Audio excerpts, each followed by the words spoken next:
discuter, ça ne peut même pas l'aider. Mais la Bible dit que ce jour-là, Jésus discutait, puis il y a quelqu'un qui les entendait. Donc c'est une discussion qu'il voit les gens faire. Il les entendait. Quand il entendait cette discussion, qu'est-ce que ça l'amène à faire? Ça va produire en lui quelque chose en rapport avec Dieu, pour l'aider à connaître Dieu, pour l'aider à chercher à s'approcher de Dieu, des choses de Dieu. Discussion comme ça là, tu peux t'asseoir, prendre ton tabouret pour écouter. Parce que ça peut te faire du bien. Amen.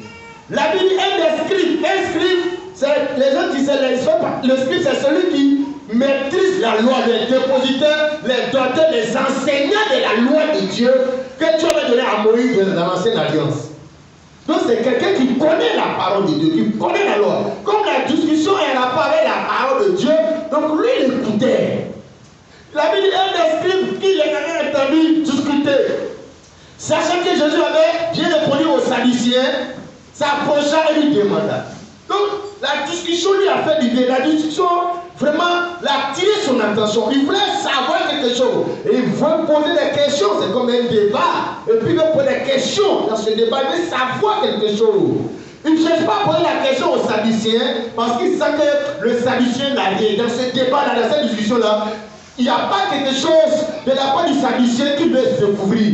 Mais de l'autre côté de ce débatteur-là, il veut savoir de ce côté de Jésus. Il sent qu'il y a quelque chose là-bas qui peut l'aider. Alors il va venir poser une question à Jésus, parce qu'il a remarqué que Jésus avait bien répondu aux questions. Il avait vraiment bien abordé le débat, il avait développé quelque chose. Oh, alors il vient vers Jésus et il lui demande, quel est le premier de tous les commandements? Voilà sa question. C'est-à-dire la discussion l'a mené à savoir, à connaître quelque chose.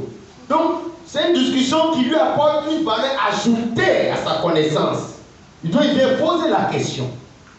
Verset 29, bien aimé frère, vas-y. Jésus répondit. Donc, c'est inscrit de la loi, il connaît normalement, mais il veut connaître la position de Jésus. Voici le premier. C'est ça. Écoute Israël. Oui. Le Seigneur notre Dieu est l'unique Seigneur. C'est ça. Et tu aimeras le Seigneur, oui, ton Dieu, oui, de tout ton cœur, c'est ça, de toute ton âme, de toute ta pensée, oui, et de toute ta force. C'est ça. Voici le second. Je suis donné un second. Tu aimeras demander quel est le premier. Donc il croit qu'il y avait un seul.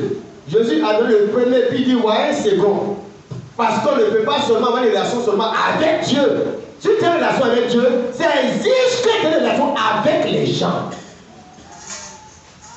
Si tu es spirituel, hein, c'est pas la peine d'aimer seulement Dieu. Ton amour pour Dieu va t'amener à aimer les gens. Donc il a cru que Jésus va répondre pour parler de seulement l'homme avec Dieu. Tu vas aimer Dieu. Voilà le seul commandement. C'est Jésus qui a agi le second pour lui. Ce second-là est lié au premier. Tu ne peux pas aimer Dieu et tu n'aimes pas les gens. Tu ne peux pas servir Dieu et tu ne sers pas les gens.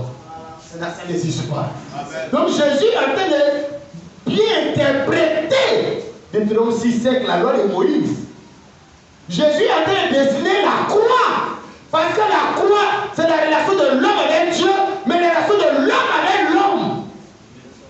Malheureusement, souvent, on a une très bonne relation avec Dieu, mais nos relations avec les hommes sont des gâchis. Les gens aiment Dieu, mais n'ont pas d'amour pour les hommes, pour les enfants de Dieu, pour les hommes de Dieu. Mais c'est ta relation avec les hommes qui détermine la valeur de ta relation avec Dieu. Dieu que tu n'aimes, tu ne le vois pas, tu l'aimes. Et le frère que tu vois là, tu ne l'aimes pas. Or, ce frère que tu vois, il a l'image et la ressemblance de Dieu. Et les gens étaient dans cette logique-là. Ils sont morts dedans. Et Jésus a dit, mais j'avais faim. J'étais en prison, j'étais malade, on ne m'a pas visité. Et les gens disent, mais où est-ce que nous on t'a dit pour l'avoir fait? Et là, Jésus va les citer. C'est qu'il a cité là. Que tous ces gens, ces petits, ces gens que vous avez minimisés, qui vous n'avez pas fait ça, c'est à moi. Amen. Frère, corrigeons nos vies chrétiennes. Corrigeons ton relation avec Dieu, ça veut dire corriger ta relation avec les gens. Tu ne peux pas être malhonnête et méchant avec les gens. Et puis, tu gênes beaucoup. Tu aimes Dieu. Toujours dans les camps de prière. Des mamans des églises, là, toujours gênées. Mais on n'a aucun respect pour son mari. Elle est méchante avec ses servantes. Mais va la voir, l'église, ils sont spirituels. Ils aiment Dieu dans les églises. Un peu seulement, puis là, ils se sont au chiant. Mais ils sont méchants. Enfants des gens viennent travailler dans les mains, ils sont mauvais. père, les maris, elles sont chauds. Non, ta spiritualité, c'est valide par rapport à ta relation avec les hommes. Donc Jésus lui dit, le monsieur demande, quel est le premier? On n'a pas dit quels sont les deux premiers. Lui, je ne passe pas les deux premiers. Il voulait le premier, c'est-à-dire pour lui, c'était un seul. Certainement, il connaît. Il veut voir la position de Jésus aussi. Jésus vient lui citer le premier commandement que lui connaît. Et Jésus ajoute, voici le second pour dire que ce second-là est lié au premier forcé. Alléluia. Je vais vraiment interpeller certaines personnes qui n'ont pas de respect pour les hommes de Dieu. Ils aiment Dieu, pour les hommes de Dieu, des enfants de Dieu. Voilà. Quand tu fais ça, ça montre que tu n'aimes pas Dieu, tu n'as pas de respect pour Dieu. Tu n'as pas de respect pour les hommes de Dieu. Quand tu fais respecter Dieu, tu n'as pas de respect pour l'église de Dieu. Quand on dit l'église de Dieu, on parle des enfants de Dieu. Et Jésus maintenant dit voici le second. Est-ce que le monsieur a demandé les deux premiers? Il a dit le premier. Donc c'est Jésus qui donne le second. Vas-y. Tu aimeras ton prochain. C'est ça. Comme toi-même.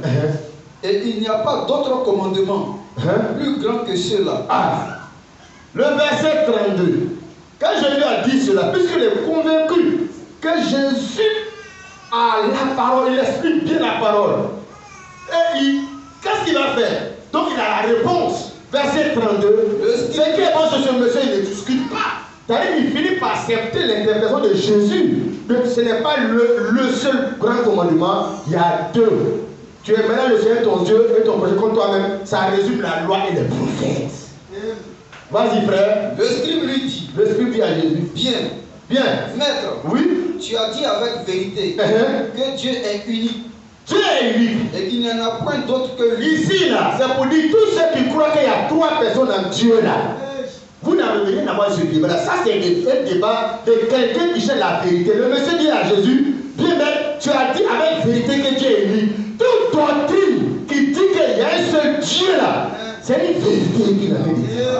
Toute personne qui dit qu'il y a trois personnes en Dieu là, ce n'est pas la vérité, c'est un mensonge. La vérité est un mensonge. Dieu le Père, Dieu le Fils, Dieu le Saint-Esprit, ces trois personnes-là sont à faire croire que c'est ce qui est au ciel, c'est un mensonge qu'on t'a dit. Car quand Jésus a dit, tu aimeras le Seigneur ton Dieu, notre Dieu, il est l'unique Seigneur, le seul Seigneur, il y a un seul Seigneur. Si on appelle Jésus Seigneur, Jésus, il est le seul Seigneur. Le seul Seigneur, l'éternel Dieu de l'Ancien Testament, c'est lui qui est Jésus du Nouveau Testament. C'est pas Dieu qui est resté au ciel. Il a envoyé son fils là-bas. C'est Dieu lui-même qui a pris la forme humaine et lui-même.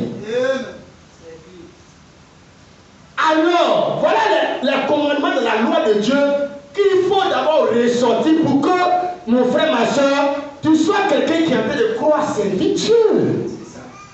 Dieu, le monsieur, tu as dit avec vérité que Dieu est unique.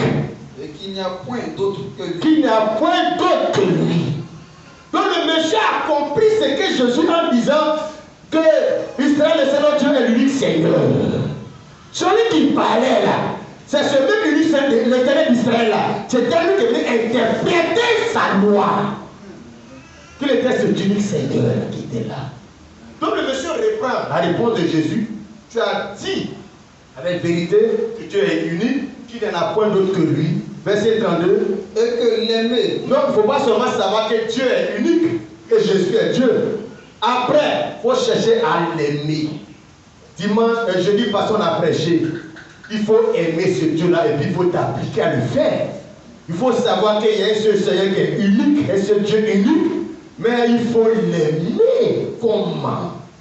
Et que l'aimer de tout son cœur. La totalité de ton cœur, c'est pas un peu, l'aimer un peu, l'aimer de temps en temps, l'aimer de tout son cœur, de toute sa pensée, de toute sa pensée, de toute son âme, de tout son âme, de toute sa force, et de toute sa force, et aimer son prochain, et aimer son prochain comme soi-même. Comme soi-même.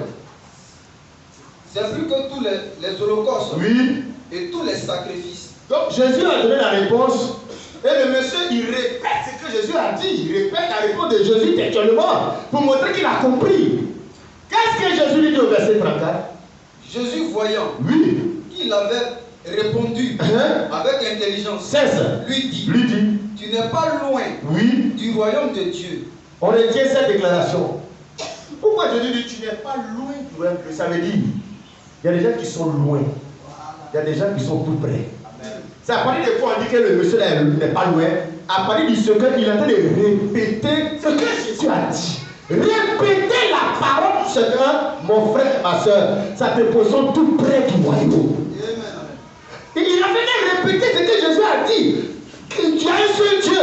Ce que Jésus a dit, il faut l'aimer de tout son cœur. Il faut mettre ton prénom soi-même. Répéter la parole du Seigneur. Tel qu'il a dit ça, retraiter ça, ajouter, ça te positionne, ça te donne une position de longueur d'avance par rapport au royaume. Jésus a dit, tu n'es pas loin. Donc ça veut dire qu'indirectement Jésus est en train de dire, contrairement à toi, qui ne répète pas ce que Dieu a dit, ce que la parole dit, il y a des gens qui sont très loin. Très loin de quoi? De l'objectif du royaume de Dieu. Frère, le rêve de Dieu c'est quoi? C'est comme Abidjan, quand tu vois Abidjan, c'est dans le cas. Regarde, il y a des panneaux qui signalent, qui montrent la distance, le nombre de kilomètres qui reste entre toi et Abidjan. Quand tu es à Korogo, mais Korogo, tu es très loin d'Abidjan. Quand tu es à Boaké, tu es encore très loin d'Abidjan. Mais quand c'est dans les Génois, tout le monde dit, tu es loin d'Abidjan. Mais quand tu es à Eribou, mais tu n'es pas loin d'Abidjan. C'est comme ça la foi. Il y a des religions là, tu es dedans là. Tu es très loin du royaume de Dieu du ciel. Tu es très loin du paradis, tu es très loin. Comme l'islam. Il y a certaines églises aussi là. Si tu es dedans là, tu es encore très loin. Comme l'église catholique. Pourquoi? Parce que dès le moment où les gens ne respectent pas ce que Dieu a dit, une religion qui dit que Dieu n'a pas de fils. Or Dieu, il est devenu fils de Dieu. Dieu fait homme pour sauver les gens, c'est que tu es très loin. Tu emmènes des gens loin. C'est-à-dire que tu n'aides pas les gens à s'approcher de leur Abidjan, à parcourir. C'est-à-dire au fur et à mesure ils s'en vont sur le chemin du salut, tu les maintiens loin. Et les gens disent, c'est même Dieu là-haut. C'est même Dieu là-haut. Regarde. C'est une affaire de distance qui est très loin. Tu parles de Dieu, mais cette manière de parler de Dieu, ça te mettait très loin. Parce que Dieu est devenu un homme. Dieu est devenu son propre fils. Dieu a pris forme humaine, c'est ce qu'on appelle fils de Dieu. Dieu a pris cette femme pour qu'il soit lui-même l'intermédiaire entre lui et les hommes. Dieu lui-même, il est l'intermédiaire lui et les hommes. Si tu as mis ma maman Marie là, tu es très loin. Si tu es conscient que tu es loin de quelque chose, d'un endroit, tu peux prendre les dispositions pour t'approcher maintenant. Comment le monsieur l'a fait? Puis Jésus a dit, tu n'es pas loin. C'est inscrit. Il a dit de dire, toi, contrairement aux hommes qui sont dans la synagogue, les pharisiens, les sadducéens, toi, tu n'es pas loin. Mais eux, ils sont loin. Ce matin, mon frère, ma soeur, par rapport au royaume de Dieu, par rapport au ciel, par rapport à la venue du Seigneur dans l'enlèvement, tu es tout près. Tu es loin ou bien tu es très loin. Ah, frère, Jésus revient bientôt, mais par rapport à cette venue de Jésus là, tu as à quelle distance? Est-ce que chaque jour, tu mets une vie chrétienne une fois, qui te rapproche, qui réduit la distance, ou bien tu t'éloignes chaque fois, tu t'éloignes, tu crées la distance même pour t'éloigner. Alléluia. Frères et sœurs, ce matin, je voudrais que chacun de nous puisse réfléchir. Le monsieur là s'est inscrit. Et Jésus lui a dit, tu n'es pas loin. Pourquoi? Parce qu'il a su répondre, il a su répéter, donner les réponses aux questions comme Jésus a déjà donné. Parler comme Jésus a parlé. Parler comme la parole de Dieu a dit. Répéter la parole. Quand la parole dit, tu ne permets pas une femme puisse enseigner, prendre le dessus sur l'homme, tu répètes ça, c'est que toi, tu as dit ça le royaume là. C'est-à-dire que tu es tout près. Mais si tu t'amuses qu'on vient te conter cette parole, ou tu as dit une femme et pasteur, regarde, tu t'éloignes, tu es très loin. Tu t'éloignes. Tu n'es pas peut-être loin des bénédictions, mariage, voyage. Tu parles du ciel, l'enlèvement, pour être sauvé. Sur les bénédictions, là, Dieu donne à qui il veut, comme il veut. Alléluia. Jésus dit, monsieur, voici 34. Vas-y, frère. Jésus voyant. Voyant qu'il avait répondu avec intelligence, lui dit, tu n'es pas loin. Tu n'es pas loin du royaume de Dieu. Et personne n'osa plus lui poser des questions. Maintenant, regarde, le monsieur n'est pas loin. On a l'impression que Jésus le félicite. Tu me le félicites. Mais frère, s'il meurt là, est-ce qu'il est sauvé? Parce qu'il n'est pas dedans, mais il n'est pas loin. S'il meurt à 1 km, s'il meurt à 1 cm du royaume de Dieu, et puis le musulman qui a 1000 km, il meurt, mais personne n'est rentré. J'ai dit, celui à qui ça a fait mal, c'est celui qui était tout près. Tu n'es pas rentré, tu n'es pas loin, mais tu n'es pas rentré. Tu n'es pas loin du stade. Tu as 2 km du stade, mais tu n'es pas rentré. Moi, je ne suis pas au stade Nebo. On est dans la même situation là, on n'est pas rentré. Je vais parler de ces chrétiens-là qui vont faire le même sort que les féticheurs, que les musulmans. Pourquoi? Parce qu'ils sont venus à côté de la chose. Au lieu de faire l'effort d'entrer, ils ne sont pas rentrés. Ils vont mourir au bord de la chose. Frère, il y a des gens qui vont à la mer là, aux États-Unis, en Europe. Il y a des gens, où ils sont tout près même, là, ils meurent. Les cadavres là même là, on prend pour partir, on les soulève. On prend les cadavres et puis ils arrivent en Espagne. L'Espagne les reçoit les cadavres. Il est mort à l'entrée. Et quand il est mort à l'entrée, l'autre il est mort depuis loin ici à Tombouctou, dans le désert, il est mort loin. Mais vous êtes le même comme ça, vous n'êtes pas rentrés vous deux. Tu n'es pas loin. Ça veut dire que tu n'es pas encore rentré, monsieur. Quand le but c'est de rentrer. Amen. Tu es venu réciter la parole. Tu peux connaître la parole par cœur. Tu peux connaître les choses religieuses. Connaître le nom de Jésus. Marie, Joseph, Jésus est à Bethléem. Tu peux connaître tout ça. Puis c'est correct. Et puis, tu n'es pas encore rentré. Tu n'es pas quand même, mais tu n'es pas rentré. Amen. Amen. Je vais te dire, frères et sœurs, il y a d'autres pas à franchir quand tu vas à l'église. Peut-être que tu as une assemblée où vraiment la parole est bien prêchée, ça te peut-être dans une bonne position que tu n'es pas loin, mais peut-être que tu n'es pas encore rentré. Dès que tu es dans une assemblée du message, tu n'es pas rentré. Rentré à quoi? Rentré en Jésus-Christ. 2 Corinthiens 5, verset 17. 2 Corinthiens 5, 17. 2 Corinthiens 5, 17.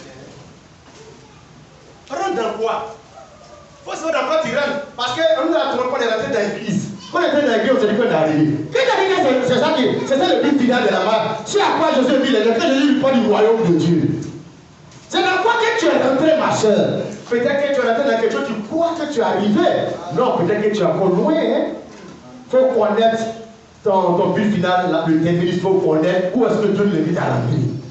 2 Corinthiens 5, 17, vas-y frère. 2 Corinthiens 5, 17. Si quelqu'un est en Christ,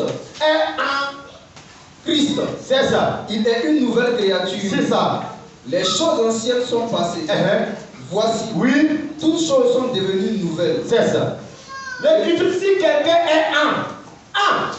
Vous savez qui sont les bases des prépositions indiquant le lieu. Donc, en Christ, c'était le lieu. Jésus-Christ, c'est un endroit où il faut rentrer. Alléluia. Si quelqu'un ne parle pas de l'église, si quelqu'un va à l'église, si quelqu'un est saint, si quelqu'un est baptiste, si quelqu'un est en Jésus, s'il est rentré dans Jésus-Christ là, c'est là qu'il devient une nouvelle créature.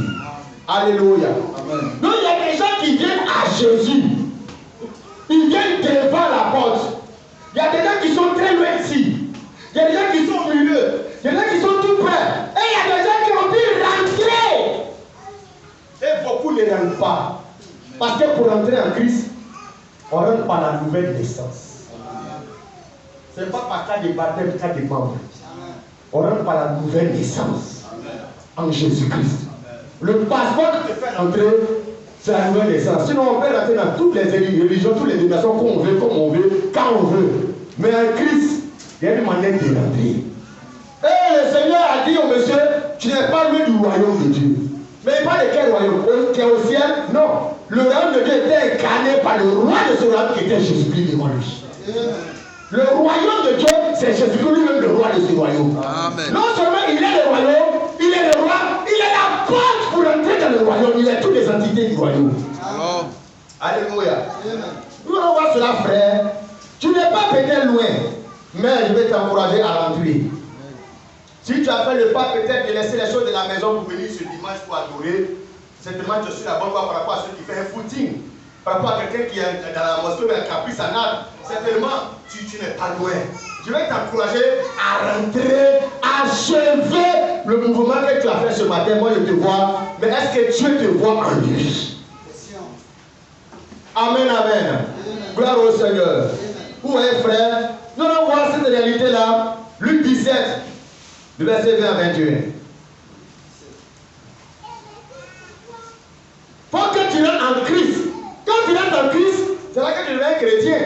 Les Ivoiriens se disent, c'est les habitants de la Côte d'Ivoire. Les chrétiens se disent, les gens qui habitent le lieu, la nation, le territoire que l'on appelle Christ.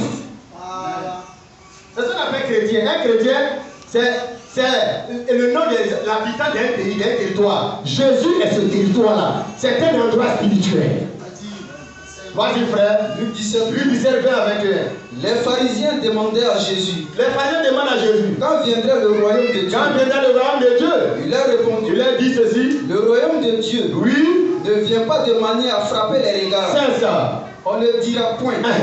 Il est ici. Oui, Ou il est là. oui. Car voici. Voici. Le royaume Il de dit pas Dieu. voilà. Si on dit voilà, ça veut dire c'est encore à venir.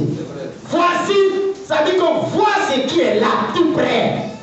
Voici, Le royaume le royaume de Dieu est au milieu de vous. passera. Qui est au milieu d'eux? Qui les attendaient? Le Messie était là, Dieu en chair. Jésus-Christ est le royaume, il est le roi, il a la porte d'entrée de tout ce même royaume. Voilà pourquoi les disciples, quand les gens venaient l'attaquer, ils voulaient se lever aussi, répondre à certains des gens. Moi, merci, je l'insulte. Les gens venaient attaquer Jésus, il dit non, ne fais pas ça, mon royaume n'est pas de ce monde. Vous êtes dans ce monde, mais mon royaume n'est pas de ce monde. Nous sommes un royaume qui est dans un royaume qu'on appelle la Côte d'Ivoire. Nous sommes un royaume qui est dans le royaume des Baoulés. Donc notre identité, ce n'est pas Baoulé. Nous sommes des chrétiens, des gens qui viennent de Christ, qui habitent parmi les Baoulés, les Doula, les Bébés. Quand les Ivoiriens ont leur ambiance, les musiques, les artistes, les DJ de Bordeaux, les Koufa, les Mewé qui sont les chansons, c'est les Ivoiriens qui aiment ça. Mais les gens qui sont en Christ, qui sont dans l'étranger, à Côte d'Ivoire, ça ne les intéresse pas, ce n'est pas les musiques, ça ne fait rien. Alléluia. Gloire à Dieu. Amen. Oui, frère. Il faut connaître ton identité. Moïse, c'était un juif, un hébreu, qui était né où ça? Quand les enfants d'Israël étaient esclaves en Égypte. Quand il est né, à cause des difficultés, des menaces de mort, des enfants, garçons, sa maman l'a mis sur le fleuve et l'a confié dans les mains du Seigneur. La fille des parents est venue le ramasser. Elle a pris pour aller l'adopter, le lever, lui a donné le nom Moïse. Je dis, je l'ai mis au milieu des eaux. Voilà, Moïse c'est un nom égyptien. On a donné l'éducation égyptienne. Donc à la base, à l'origine, c'est un hébreu qui s'est retrouvé dans une famille égyptienne. Donc on lui donne une éducation égyptienne. Il marche comme les Égyptiens, il grandit comme les Égyptiens, il parle comme les Égyptiens. Jusqu'à ce que, frère, quand Dieu rentre en scène, Moïse va découvrir sa vraie identité et son origine. Et avant d'être baoulé, dans la présence de Dieu dans l'éternité, j'étais en Christ, j'étais en Dieu. Avant que mes parents puissent naître une famille baoulée. Donc ma famille baoulée est une famille d'adoption. Qui me dit sur la tradition baoulée qui est là. Jusqu'à ce que l'évangile vienne me révéler mon identité dans l'éternité. Vous voyez, frère, parce que nous sommes de ce royaume-là depuis la base. Amen, amen. On peut faire comme les autres un certain temps. On peut parler comme les autres un certain temps. Ça vient un certain temps comme les autres, frères. L'évangile est prêché, ce n'est pas pour tout le monde. Quand Moïse, Dieu s'est donné à Moïse, ce n'était pas pour tout le monde, tous les habitants d'Égypte. Mais tous ceux qui étaient descendants d'Abraham, que l'Égypte avait dompté, lui avait donné une autre identité. Qui sont ceux qui sont sortis? Mais c'est les enfants d'Abraham. Ceux qui sont restés, c'est qui? Mais c'est les Égyptiens qui sont restés. Alléluia. Alors, Jésus-Christ est lui-même le royaume. Il est le roi de ce royaume et il est la porte d'entrée de ce royaume. Il faut dire dans Jean chapitre 10, verset 7 à l'heure, je suis la porte. Je suis la porte. Donc Jésus là, il n'est pas seulement Dieu, il est aussi fils de Dieu, il est aussi l'esprit de Dieu, il est le royaume, le roi, la porte de ce royaume-là. Alléluia. Comment entrer dans ce royaume?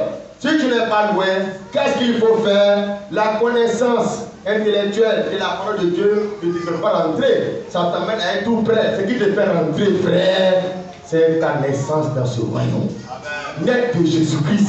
Car c'est lui le roi, la porte d'entrée. C'est Christ qu'il te faut. Tu dois naître en Jésus-Christ. Alléluia.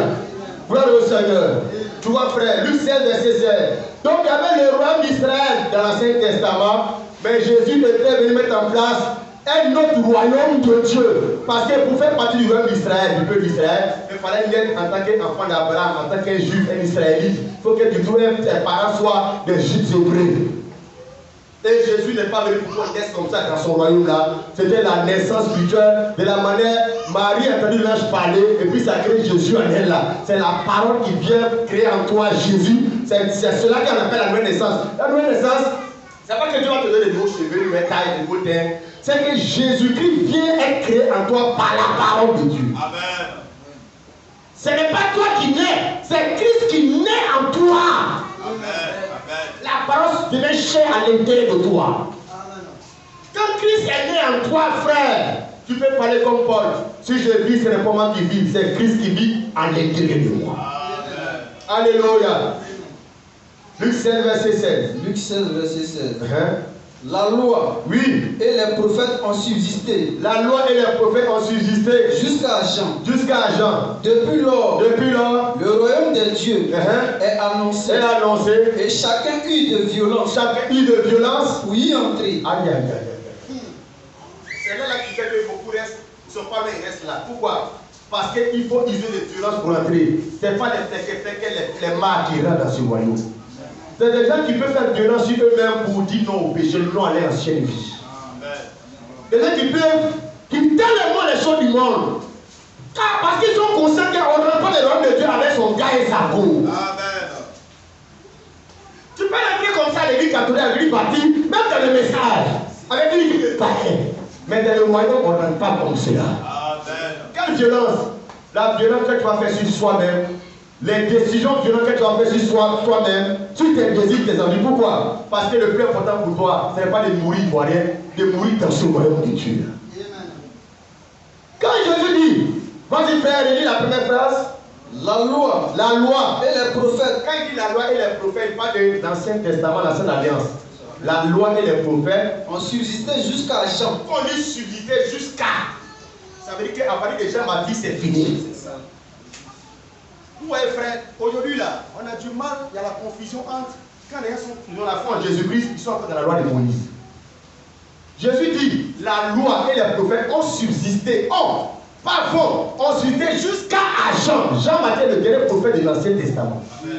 Quand Jésus vient pour annoncer Jésus vient mettre en place un nouveau royaume qui ne va pas fonctionner comme l'ancien royaume d'Israël, l'Ancien Testament. Non, monsieur. La loi et les prophètes ont subsisté jusqu'à Jean, Jean le terminus de ce système-là. Amen, amen. Vas-y, frère. Depuis lors, depuis Jean-Baptiste, depuis la fin de la loi des prophètes, le royaume de Dieu est annoncé. Ça veut dire que quoi? La loi des prophètes, là, ne pouvait pas faire entrer les gens dans le royaume de Dieu. Non, ce n'était pas le royaume de Dieu. Les gens ne sont jamais rentrés dans le royaume de Dieu, ils étaient rentrés dans le royaume d'Israël. Ils étaient dans le peuple d'Israël. Ici, c'est maintenant, quand Dieu vient lui montrer que le roi lui-même, c'est maintenant qu'il va mettre en place ce royaume-là. Amen, amen. Depuis là, le royaume de Dieu est annoncé. Et chacun eut de violence. Ça veut dire que tu peux y entrer. Mais, frère, on ne rentre pas comme ça parce qu'on veut entrer. On rentre comme Zachée est rentré. On ne rentre pas comme l'autre homme riche là. Jésus a dit, va vendre tes biens aux pauvres et suis-moi. Il était venu, il n'était pas loin du royaume. La Bible dit, il a vu qu'il y a trop de choses à abandonner. Il a manqué d'être violent sur le péché, sur son ancienne vie. Il est retourné. Zachée, lui, il a décidé de faire violence sur lui-même pour dire, toutes ces mauvaises vies qu'il est mené à avoir escroquerie, tout ça j'abandonne, mais je vais restituer, réparer ça. Jésus dit que celui-ci est servi d'Abraham car le salut est rentré dans cette maison. Voilà la violence à laquelle il y a prêché. Dieu va te bénir, Dieu va te marier. C'est ça qu'on va écouter à l'église. Nous allons écouter un message qui nous amène dans nos responsabilités, nos vies de péché, nos violences, pour qu'on soit des gens violents de prendre des décisions pour le royaume. Amen. Quelle est ta violence que Dieu attend? Parce que la Bible dit, chacun, c'est personnel. Le salut devient la personnelle. Chacun use de violence pour faire quoi? Pour y entrer. Ma soeur, c'est ce que jusqu'à là on t'a pas dit. Tu vois pas que c'est facile d'être catholique. Tu vois que c'est facile d'être assemblée de Dieu. Tu vois que c'est rapide d'être baptiste. Tu vois pas que c'est facile d'être musulman. Ce n'est pas facile d'être chrétien. Amen. Parce que c'est une décision très violente. Par rapport à mes intérêts, à mes parents, aux traditions, aux coutumes, les habillements, la mode. On t'a fait blaguer. Dans une église, tu donnes ta dîme de offrande, ça des baptêmes, tu es chrétien. Tu es rentré dans cette église, tu n'es pas encore entré dans le royaume. Tu vois, ma soeur, cette violence-là, c'est ça qui te fait rentrer. Chacun use de violence pour y entrer. Vas-y, frère. Chacun use de violence. C'est ça. Pour y entrer. Il est plus facile que le ciel et la terre passent. Qu'il ne l'est qu'un seul trait de l'être de la loi vient à tomber. C'est ça. Quiconque répudie sa femme. Tu peux t'arrêter là. Alléluia. Oh, bien-aimés frères et sœurs, je veux croire qu'on n'a qu'à remettre les objectifs de la vie chrétienne parce qu'on manque de connaître quel est l'objectif de la vie chrétienne. Ce n'est pas bénédiction. C'est l'entrée dans le royaume. C'est le salut, c'est l'avènement. On a manqué l'objectif. Non, les bénédictions, le travail, le mariage, ce n'est pas l'objectif. C'est en cours de parcours sur le chemin, les grâces que Dieu nous accorde pour nous mobiliser pour continuer jusqu'à atteindre l'objectif final. Amen, amen. Non, ce n'est pas l'objectif que nous cherchons. C'est de rentrer dans ce royaume. Et Jésus a dit, comme on entre, on use de violence pour y rentrer. Cette violence-là, c'est ça qui est la nouvelle naissance. Naître de nouveau. Que tu fais une nouvelle créature. Et que les choses anciennes soient passées pour que tout soit devenu nouvel. Alléluia. Oui, frère. Tu vois, ce dont je vais insister, ce monsieur-là s'était inscrit.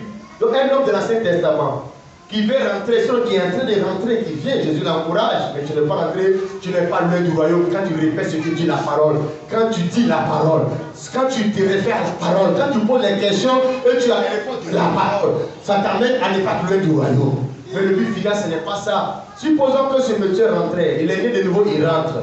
Ce monsieur a eu de violence sur lui-même, parce qu'ils ont de violence.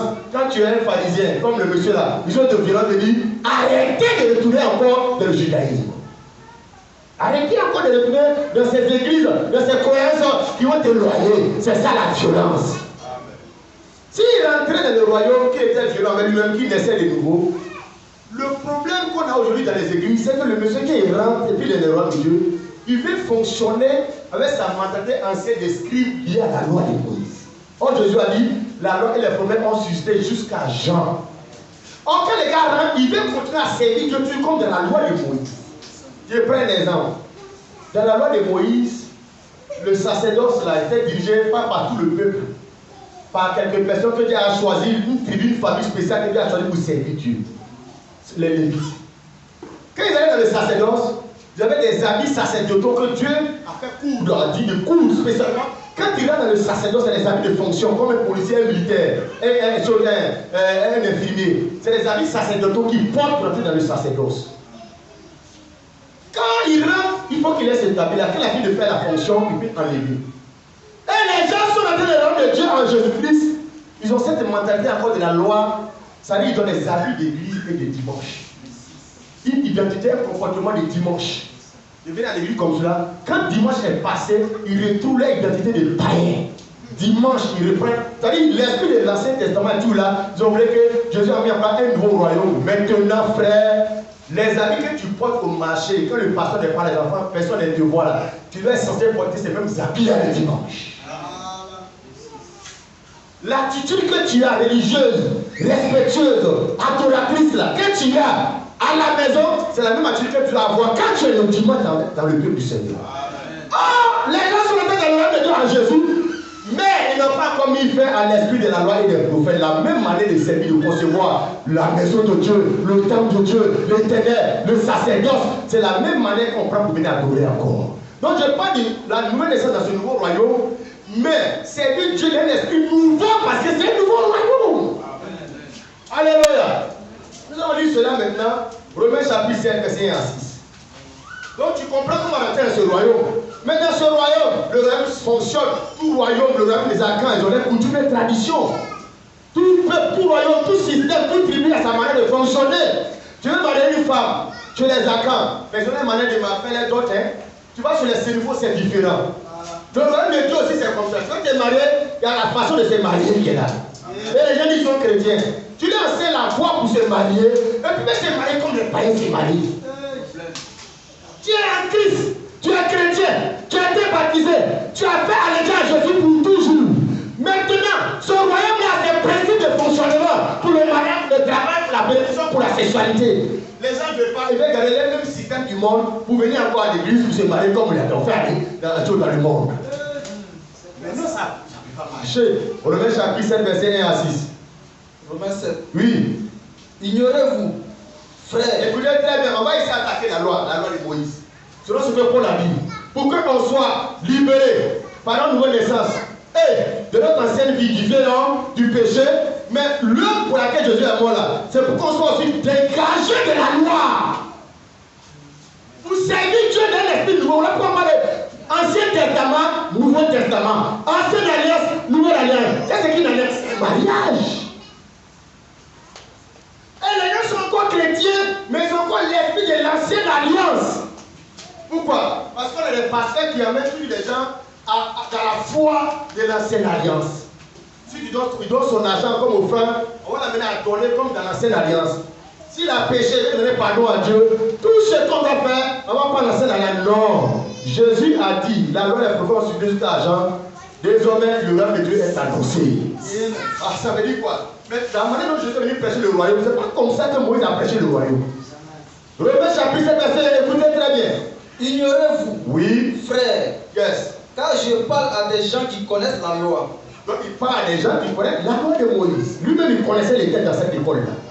Vas-y frère. Que la loi exerce. La loi exerce son pouvoir. Oui. Sur l'homme. Aussi longtemps qu'il vit. C'est ça. Ainsi. Une femme mariée. Une femme mariée. Est liée. Oui. Par la loi à son mari. C'est ça. Tant qu'il est vivant. C'est ça. Mais si le mari meurt, elle est dégagée de la loi. Qu'il a liée à son mari. Oui, on va pas à pas. Ce passage de l'écriture que Paul a enseigné là, il prend la loi du mariage naturel pour expliquer notre alliance, notre relation, notre mariage avec la foi en Jésus-Christ par la grâce. Amen. Et il attend aussi de dire une vérité que en Christ là, le divorce là, ça ne se fait pas qu'on voit ce divorce se remarier parce qu'on n'est pas comme là. Non, hein. Il peut y avoir des arguments qui t'amènent à divorcer parce que le mariage que vous avez fait là, c'était pas dans le plan de Dieu, vous avez forcé, la femme avait l'argent, tout ça, t'es parti derrière, vous savez, là, après tu vois que tu as marié un gros païen, ça ne marche pas, on te frappe, on te violente, tu vois que ta vie est en danger, il y a des raisons qui peuvent être valables pour toi. Paul est en train de dire, s'il y a des cas où vous êtes séparés, vous êtes divorcés là, la femme là, elle ne peut pas se remarier tant que son mari est en Dieu, tant qu'ils sont ensemble, tant qu'ils vivent. Tant qu'il vit. C'est quand le monsieur va quitter la terre, il va mourir là. Voilà pourquoi le malade chrétien n'est pas comme le malade païen. Ça marie comme n'importe, avec n'importe qui, comme ça. Parce que quand on sait qu'il y a une possibilité de te laisser aller ailleurs, ce qui fait qu'on s'en fout. Il dit, et si une femme mariée est liée par la loi à son mari, tant qu'il est vivant, il n'a pas dit tant qu'ils sont ensemble, tant qu'il est vivant. Donc il a dit se remarier là-bas, toi tu restes là, ma soeur. Mais si le mari meurt, elle est dégagée de la loi. Qui? Il a lié à son mari. Ah. On n'a pas dit quand tu as le monsieur qui meurt dans le foyer. Hein. Si même vous êtes séparé, que le monsieur est en vivant dans l'année, toi tu es à la côté là-bas, tu ne peux pas te remarier. Verset 3. Si donc, du vivant de son mari. On n'a pas dit des vivants de son mari. On n'a pas dit qu'ils sont ensemble, vivants. Parce que quoi, tu as apporté le mari de ce monsieur-là à vie. Quand il meurt, c'est là que son nom s'enlève sur toi. C'est du vivant de son mari. Elle devient la femme. Elle devient la femme. De son vivant. Hein. Elle sera appelée adultère. Vous voyez, l'adultère, c'est le fait que même si je ne trompe pas mon mari, on n'est plus ensemble à divorcer. Si demain je me remarie pendant que le monsieur est vivant, je suis tombé dans l'adultère. Le mariage chrétien, ce n'est pas un mariage facile comme le mariage dans le monde. Voilà pourquoi il faut prier, il faut gêner même. Il faut être conscient que la personne qui vient prendre nous là, c'est une soeur qui a créé le Seigneur. Qu'il ne faut pas y aller marier une fiancée. Voilà. Mais tous ceux-là, ils vont à l'église. Ils ont les prophètes. Tous les clés, il y a qu'un était dans le couple de quelle là, ils allaient à l'église. Et pour son temps, il dit chrétien, et puis servant de Dieu. Servant de Dieu. Ton servant de Dieu, quand tu n'es pas servant de Dieu, ton servant de Dieu, c'est même pour la même chose là. C'est pas ça. Quand tu n'es pas chrétien, tu fais des rap. Quand tu es chrétien, tu chantes gospel. Quand tu es là, c'est la même chose là même. Si quelqu'un est en crise, il est rentré dans ce territoire avec lui, il devient automatiquement une nouvelle personne. Les choses anciennes, ça vient, c'est ce qu'il avait fait avant là. Dans le monde là, c'est passé. Tout chose devient nouvelle. Les chrétiens chantent avec Dieu. Quelle saleté morale et spirituelle. Ce qui manque, ce n'est pas un chanteur, ce n'est même pas un chrétien. Quand il y a pour le prix des primus de les artistes païens en Côte d'Ivoire, c'est toi qui gagnes. Allez chercher quoi là-bas. Tu gagnes. Quand tu es fort que les 10 000 là, c'est que tu es un camarade avec le même esprit là. Un seul chrétien qui va chanter Jésus pour bombarder les péchés, bombarder les gens activement. Un chant qui chante la parole. Et puis on dit que tu as gagné, il est bon. Il ment. Il n'y a pas de chant. Ceux-là, une fois, ils m'ont dit qu'il a un prix, là, il a fait un commentaire là. Les gars, par une façon, ils m'attaquaient. J'ai dit, lui là, ce n'est pas un chrétien. Il est envoyé par les gars pour séduire les chrétiens mal affinis dans la foi chrétienne, pour les séduire. Depuis pendant que j'ai entendu chanter le nom de Jésus dans sa bouche, c'est Dieu, Dieu. Mais Dieu là, ça c'est un dictateur commun. Quand Dieu, on parle de Dieu au nom de Jésus, c'est que là, tu connais Dieu. Parce qu'il veut même que les musulmans soient d'accord avec lui, les politiques le monde soient d'accord, on dit Dieu, Dieu. Mais tout le monde est d'accord sur le côté, il y a un Dieu. Qui est ce Dieu là? C'est Jésus-Christ. Chantez comme cela. Donc que les musulmans ne vont pas t'aimer. Vous voyez, c'est comme ça on détecte les séducteurs. Vous voyez, chanter Dieu, et chante Dieu. Non. À l'époque, en Ancien Testament, tout le monde croyait qu'il y avait un Dieu qui existait, mais les chants Asaph comme les David, et ils chantaient pour que les Philistins voient qu'ils ne chantent pas leur Dieu, le Dieu des enfants d'Israël. Est-ce que David parlait faire un concert et puis les Philistins vont partir? Ils vont l'aimer. Et puis là, pour ils craignent. David. Pourquoi? Quand David chante là, l'esprit de Dieu descend, c'est que le mauvais esprit là, ça les dégage. Mais tout hôtel, il faut être rempli de prostituées, des fauclés, des gentous. Toi, tu chantes quelle chanson et puis ces gens-là t'aiment. Alléluia. Chant chrétien, faites attention, chant chrétien, qu'il y a un peu beaucoup dans les maquis là. Il faut discerner que Dieu n'est pas derrière ce chant. Pas pour dire que tu sais le monde, tu chantes. Alléluia.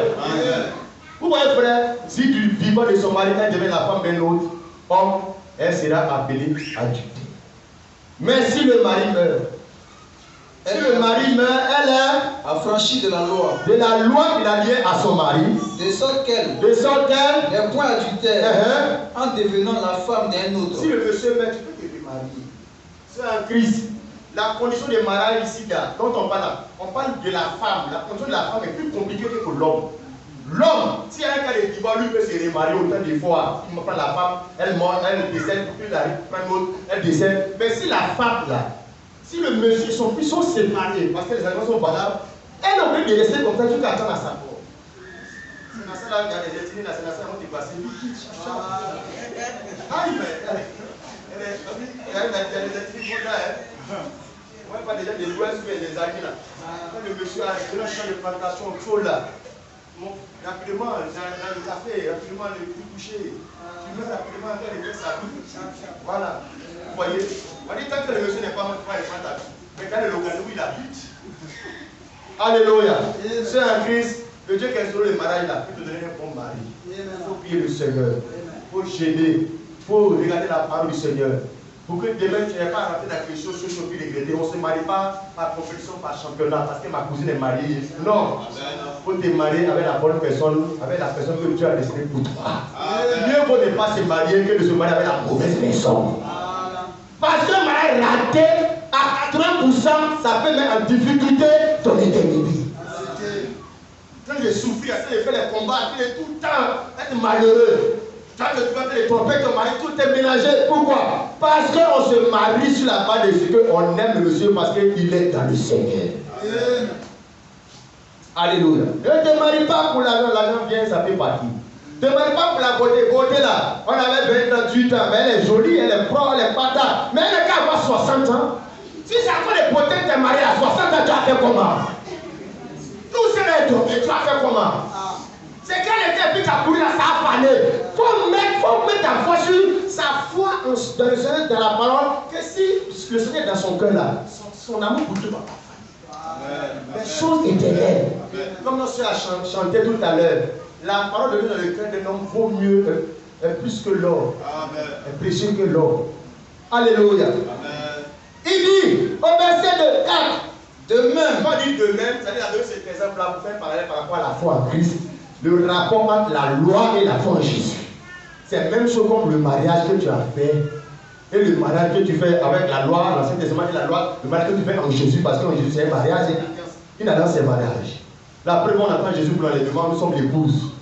De même, mes frères, vous aussi, vous avez été par le corps de Christ mis à mort en ce qui concerne la loi. Amen. Ça veut dire quoi? La parole dit que en Jésus-Christ, Jésus-Christ qui était crucifié à la croix là, qui est mort à la croix là, comprenons que dans la mort de Jésus-Christ, nous, dans notre relation avec la loi de Moïse, on a été mis à mort. Ça veut dire quoi? On n'est plus lié à cette loi là. Parce qu'on est mis à mort pour nous remarier de notre alliance, l'alliance par la foi en Jésus. Amen. Tu ne peux pas faire les deux mariages. L'Ancien Testament, la foi en Jésus, sinon tu es adultère. Et les adultères ne vont pas au ciel. Amen. Souvent les chrétiens comprennent les chrétiens adultères, les fois adultères. Empêcher la foi en Jésus. Qu'est-ce que c'est de donner l'argent? Frère l'a dit. Qu'est-ce qu'on fait ici au plan de polygamie? Ça c'est l'adultère ça. Amen. On est mort. C'est le principe de la loi, surtout la loi, c'est le modèle, la loi du Christ, du sacerdoce lévitique. Relis frère, de même mes frères. De même, oui, mes frères, oui, vous aussi, vous avez été, ça a été fait déjà, on a été par le corps de Christ, mis à mort en ce qui concerne la loi, pour que vous appartenez à un autre, à celui qui est ressuscité des morts, afin que nous portions des fruits pour Dieu. Donc, Jésus et moi, la foi là, c'était pour que notre relation, la chose qui nous lie à la loi de Moïse, les prophètes, l'Ancien Testament, on meurt, cette relation meurt. Pourquoi quoi? On n'est pas célibataire, on soit marié à un autre. Un autre là, c'est qui? Jésus-Christ. Amen. Si maintenant dans ça, ma relation avec mon gars d'avant, c'est mon ex, on n'a plus de relation. Je dis relation encore, je me refais encore. Quand il y a plein d'argent, il m'appelle encore. Le monsieur qui t'a marié là va voir votre relation. Aïe! T'as d'abord que c'est fini à nouveau. Mais pourquoi quand tu as besoin d'argent, tu veux partir sur tu la perds, tu t'arrives, tu donnes un dépôt, toi-même. Non, chérie, pour les églises, c'est mon ex. Regarde, c'est comme ça les chrétiens font. Ils sont avec Jésus, la loi de Moïse là. Quand c'est l'argent dîme, et le pasteur après, ils se font référer à leur ex. Quand il y a la polygamie, ça les arrête. C'est la loi de Moïse. Les sacrifices des animaux, action prophétique de temps. On va prendre pour escroquer les gens. Il y a un pasteur là, mon ancien beau-mère, on peut dire, pasteur Oudiabou, on va prendre les moutons, ça un sacrifice de temps. Pour ça, pourquoi? Parce qu'ils n'ont pas encore divorcé avec les premières relations. Amen. Et quand tu es dans les deux relations, tu es adultère dans ta foi. Un adultère ne va pas au ciel, dit la parole. Car l'adultère n'est pas forcément physique, mais ta foi dans le Seigneur peut être adultérée. Amen. C'est clair. Ça, frère, vas-y, tu vas à l'église, comme dans l'Ancien Testament, quand le pasteur est là, voilà, c'est que tu restes tranquille. Si le pasteur n'est pas là. Mais c'est comme ça que les gens voyaient Moïse, Aaron, les Lévites. Parce que c'est eux qui incarnaient Dieu dans le culte. Et beaucoup de chrétiens sont comme ça. On était comme ça dans la domination avec on simplifie les gens. Parce qu'on t'appelle, c'est son fils, le papa. Pour finir, à un moment donné, ils n'ont plus la conscience que Dieu est là. C'est Dieu qu'on doit avoir peur de lui. On finit par voir les hommes de Dieu, comme hier dans le sacerdoce lévitique, les Lévites étaient les Aaron, les Moïse. On a habillé de dimanche, puis on a habillé à la maison. On a habillé de dimanche, on a habillé à la maison. Regarde, ma soeur, c'est de l'adultère. C'est dans l'Ancien Testament, on faisait comme ça. Quand tu vas dans le tabernacle, il y a son habillement. Tu vas dans le tabernacle, il y a ton comportement. Quand tu sors dans le tabernacle, tu es dans la ville, mais tu fais ce que tu veux, tu t'habilles comme tu veux. C'est ça. Alléluia. Et vous voyez, frère, lisons la lecture. Verset 5. Verset 5. Car lorsque nous étions, il met dans le verbe au passé. Nous étions dans la chair, yes, les passions des péchés, les passions des péchés provoquées par la loi, agissaient dans nos membres, de sorte que oui, nous portions des fruits c'est ça. pour la mort. Verset 6. Mais maintenant, nous avons été dégagés de la loi. Nous avons été fait quoi? Dégagés de la Quand loi. quelqu'un se convertit à Jésus, à la foi en Jésus, il est dégagé de la loi de Moïse. Carrément. Il a divorcé dans cette relation-là. Parce qu'il va se remarier avec quelqu'un d'autre. Il est mort dans la mort de Jésus, puis de la loi de Moïse.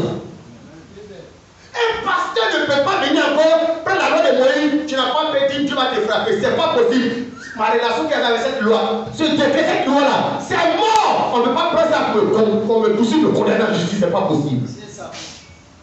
Quand il dit nous sommes morts par rapport à Christ, à la loi, là, regarde, dans toute juridiction, on peut poursuivre quelqu'un quand il a envie. Mais le jour que la personne est décédée, c'est fini. La loi qui le poursuivait là, ça finit, ça n'a plus de valeur. Mais la Bible que nous sommes morts en Jésus-Christ, quelle loi de Dieu dans l'Ancien Testament on peut prendre encore le condamner de culpabilité? Puisque je suis mort à cette loi-là. Est-ce qu'on peut poursuivre qu'on a bédé pour détournement de quelque chose? C'est quand il était vivant, on peut le faire. Maintenant, là, il est mort. Ça n'a plus de sens. Aucune loi de l'Ancien Testament, on peut prendre pour poursuivre quelqu'un dans le Nouveau Testament, Jésus-Christ, pour le condamner. Tu vas prendre une loi, prends la loi du Nouveau Testament, du royaume qu'il est venu mettre dans le Nouveau Testament. Quand vous prenez une polygamie là-bas, au fond là-bas, et au fond là-bas, vous condamnez quelqu'un ici, va ici. Non, fais pas ça. Vas-y, frère. Mais maintenant, nous avons été dégagés de la loi. Nous avons été dégagés de la loi. Étant morts à cette loi sous laquelle on est mort à cette loi sous laquelle nous étions retenus. Yes. De sorte que nous servons. Nous servons pas servons, nous servons au présent, nous servons dans un esprit nouveau. Répète encore. De sorte que nous servons dans un esprit nouveau. De sorte que nous servons maintenant dans un esprit nouveau. Qu'est-ce qu'un esprit nouveau? Servir Dieu dans un esprit nouveau. C'est-à-dire qu'on ne peut plus servir Dieu dans l'esprit de l'Ancien Testament. C'est un esprit nouveau. Je fais des offrandes, c'est un esprit nouveau. Je vais au temple, c'est un esprit nouveau. Le temple là-bas, c'était la maison des prix. Maintenant, il y a un esprit nouveau de la possession du temple de Dieu, c'est moi-même. L'esprit nouveau là manque dans les gens. Ils sont des nouveaux, mais l'adoration n'est pas d'un esprit nouveau. La nouvelle naissance, c'est à deux niveaux. Ton cœur qui est né de nouveau et ta manière de servir Dieu qui doit être un esprit nouveau. Voilà, frère. Et on a la fin des pasteurs. C'est quand il vient à l'église, dimanche, il prie. Dans les maisons, il ne prie pas. Mais c'est l'esprit de l'Ancien Testament, parce que c'est dans le tabernacle de temps qu'on prie. Vas-y, frère, réponds le verset 6. De sorte que, même maintenant. Mais dites-lui d'abord, nous avons été dégagés, mais car lorsque nous étions au verset 6. Oui. Lorsque nous étions dans la chair, les passions des péchés provoqués par la loi agissaient dans nos membres. De sorte que nous portions des fruits pour la mort. Le verbe est pour nous conjuguer au passé. Mais maintenant, nous avons été dégagés de la loi. Nous avons été dégagés de la loi. Étant morts à cette loi sous laquelle nous étions retenus. De sorte que nous servons au présent dans un esprit nouveau et non selon la lettre qui a vieilli. Frère, tous on aime les nouveautés. Dieu aussi a mis aussi la nouveauté dans son adoration. Regarde les télévisions aujourd'hui qu'on a, les gens passent là. Ça n'a pas avec les télévisions qu'on fait d'avant.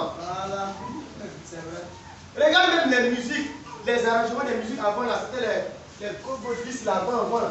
Regarde aujourd'hui, les clés USB. C'est pas du tout. Les gens restent à la maison, les arrangeurs là, restent à la maison dans les chambres, dans les portails, ils font l'arrangement des musiques. Dieu aussi, il a innové, il a modernisé l'adoration. Pourquoi tu n'es pas à la page? Pourquoi tu es gawa dans ton adoration? Pourquoi tu es encore un gawa? Pourquoi tu es gawa? Pourquoi tu parles dans la révélation que Dieu prend une nouvelle forme en Jésus, venir instaurer le nouveau royaume avec son nouveau système? Et il dit nous servons dans un esprit nouveau et non sur la lettre qui a vieilli. La lettre, c'est Dieu chrétien aujourd'hui à s'exprimer de la loi de Moïse. Venir donner son âme dans le panier d'offrande, un s'exprime de la loi de Moïse, sous forme de dîme, tu n'es pas dans un esprit nouveau, tu es dans l'esprit qui a vieilli. C'est une manière de servir Dieu parce que la dîme c'était l'obligation que Dieu imposait. Jésus-Christ est venu instaurer un esprit nouveau de tête que si même je dois donner le 10%, c'est un esprit nouveau où c'est moi-même qui vais donner, c'est pas Dieu qui oblige. L'esprit doit être nouveau. C'est-à-dire qu'on peut avoir le même mot, dîme, temps, Pentecôte, Pâques. Mais on ne dit pas les mêmes choses. Comme dans l'Ancien Testament, il y a une définition nouvelle, l'esprit nouveau dans lequel on marche. La circoncision. Mais c'est le même mot, mais Paul parle de la circoncision du cœur. L'esprit est nouveau, la définition est nouvelle. Il y avait des sacrificateurs dans l'Ancien Testament. On avait dit, nous sommes un roi de sacrificateurs. Mais l'esprit est nouveau. Mais les gens sont tous dans l'ancien à manière de servir Dieu, bien qu'ils sont dans le Nouveau Testament. Si tu n'as pas eu d'argent pour faire ton offrande, tu n'as pas tes culpabilités et devant charité, Dieu ne va pas te maudire, c'est pas vrai. Car Dieu aime celui qui donne avec joie. Amen. Parce que souvent, au contraire, j'ai à donner, mais lui-même n'est pas content pour donner. Non. L'esprit est nouveau. Donc la nouvelle naissance se passe au mon cœur, mais ton adoration doit connaître suivi d'une nouvelle naissance. Doit naître de nouveau. Parce que c'est dans le royaume nouveau de Jésus-Christ. L'adoration, la louange, ça doit être quelque chose de nouveau. Dans l'Ancien Testament, tant que le sacrificateur n'est pas là, il n'y a pas de culte. Tant que le lévite n'est pas là, il n'y a pas de culte. Le peuple lui-même ne peut pas faire le sacrifice parce qu'il y a quelqu'un qui est mandaté pour le faire à sa place. Dans le Nouveau Testament, nous tous nous sommes des sacrificateurs. L'esprit est nouveau. Et les gens ramènent ça avec le messager, le prophète messager. Dieu le ferait sans avoir donné sa parole à ce le prophète. Donc on attend ramener l'esprit ancien, de telle sorte que il faut que ce soit le prophète à tout Philippe, s'il prie pour toi, il reprend ton ministère, c'est là qu'il y a un pasteur. C'est l'esprit qui a vieilli qui a donné dans cet testament ça. Tant que Moïse n'a pas prié pour toi, tu ne peux pas dire Lévite ou un sacrificateur. Ça c'est l'esprit ancien. On est dans un esprit nouveau. Amen. Prophète messager, tu vois, on est dans l'esprit ancien de tel que quand frère Branham meurt, on se sent obligé de jouer les bandes. Vous voyez, frère. En réalité, l'esprit nouveau indique que c'est Jésus-Christ qui est toujours le prophète de l'âge. Selon les épreuves qu'il peut utiliser pour entretenir son épouse. Amen. Alléluia. Dans l'esprit ancien, il faut tuer un prophète pour conduire le peuple. Mais l'esprit nouveau, le Saint-Esprit Jésus-Christ est dans son église, dans les gens. Il dit, le Saint-Esprit vous conduit dans toute la vérité. Donc, vraiment aux États-Unis, il ne peut pas conduire les gens sur toute la terre. Mais le Saint-Esprit, dans les croyants, les conduit dans la même mission. L'esprit est nouveau. Les thèmes, c'est les mêmes thèmes. Mais l'esprit qui est derrière le temps est nouveau pour les visites de Jésus-Christ. Parce qu'ils peuvent aller prier dans les maisons. Mais l'esprit ancien qui a payé, il faut aller dans le temple que Salomon a bâti à tout prix. Vous voyez, frère, l'esprit ancien a revient encore. Les gens aiment aller dans les cathédrales parce que c'est l'esprit ancien de Salomon, les cathédrales, les temples de 2 milliards. Ça impressionne. Les gens se disent que c'est ça qui est la maison de Dieu. Même si les gens prient d'un appartement, d'un salon, l'esprit est nouveau. Là où deux sont assemblés, ah non. Mais ils ne sont pas encore délivrés, affranchis. Vous voyez, Paul parlait de quoi? Pas seulement délivrer des démons, dégager de la loi, c'est-à-dire délivrer de la loi. Amen, amen. Gloire au Seigneur. Donc, regardons encore quelques passages de l'Écriture que tu comprennes. N'oublie pas ce verset 7 là. Mais maintenant, nous avons été dégagés de la loi, étant morts à cette loi, sur laquelle nous étions retenus, de sorte que nous servons dans un esprit nouveau et non selon la lettre qui a vieilli. On retient la lettre qui a vieilli. Qu'est-ce qui a vieilli, la lettre? Mais quand on dit quelque chose a vieilli, c'est par rapport à quoi? C'est par rapport à ce qu'il y a une nouveauté. Quand on dit Ancien Testament, c'est parce que le Nouveau Testament a fait que l'autre est devenu ancien. Une nouvelle relation de mariage a fait que l'autre est devenu ancien. Comment tu veux dire que lui là c'est mon ex? C'est parce qu'il y a un nouveau gars qui est là. Alléluia.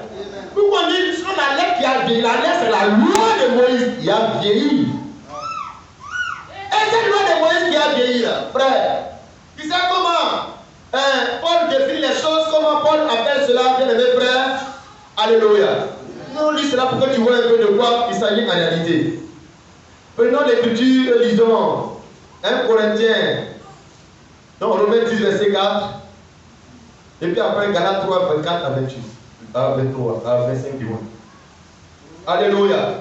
Tu dois aider les nouveaux prophètes dans le royaume. Quand tu rentres dans ce royaume-là, il ne faut pas aller servir Dieu selon la loi qui a vieilli, l'esprit ancien. Qui est ta référence? C'est quoi ta référence? Nos pères, les apôtres. La foi en Jésus exige que ta référence du mariage, ce n'est plus Salomon, ce n'est plus Abraham. Romains 10, verset 4. Romains 10, 4. Car Christ est la fin de la loi. Christ est quoi? Est la fin de la loi. Christ est la fin de la loi. Pour la justification de tous ceux qui croient. C'est ça. Car Christ, Jésus-Christ là, il est la fin. Qu'est-ce qu'on appelle la fin d'une chose? La fin du régime, la fin du régime, je peux dire la fin. Christ est la fin de la loi. S'il est la fin de la loi, c'est qu'il est le commencement d'une nouvelle dispensation. Amen. Galates 3, 24. Jésus est la fin, c'est le nouveau départ. Il est un nouveau système que Dieu veut mettre en place, une nouvelle circoncision, un nouveau temple, une nouvelle manière de se battre. Avant les gens faire par là avec l'épée, Paul dit, nous n'avons pas à lutter contre la chair et le sang. Ah, mais avant, c'est avec palabre, avec les épées, les cailloux que les David faisaient. Tout est devenu nouveau, l'esprit est nouveau, le service est nouveau, l'adoration est nouvelle, toutes les définitions sont nouvelles.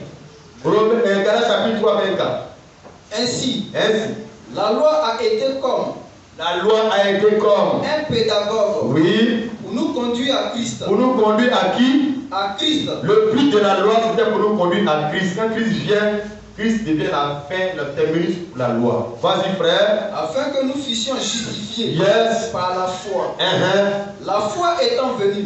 C'est Christ là. C'est Christ qu'on appelle la foi étant venue. Qui était venu? Qui avait annoncé qui doit venir? Ben, c'était Jésus. Et il avait dit, la foi étant venue, nous ne sommes plus sous ce pédagogue. On n'est pas quoi? Sous ce pédagogue. Or, la loi était donnée comme un pédagogue comme un enseignant ou un panneau indicateur vers quelqu'un. Quand la personne que la loi indiquait est venue, la Bible dit, la foi étant venue, nous ne sommes plus sous ce pédagogue, c'est-à-dire la loi.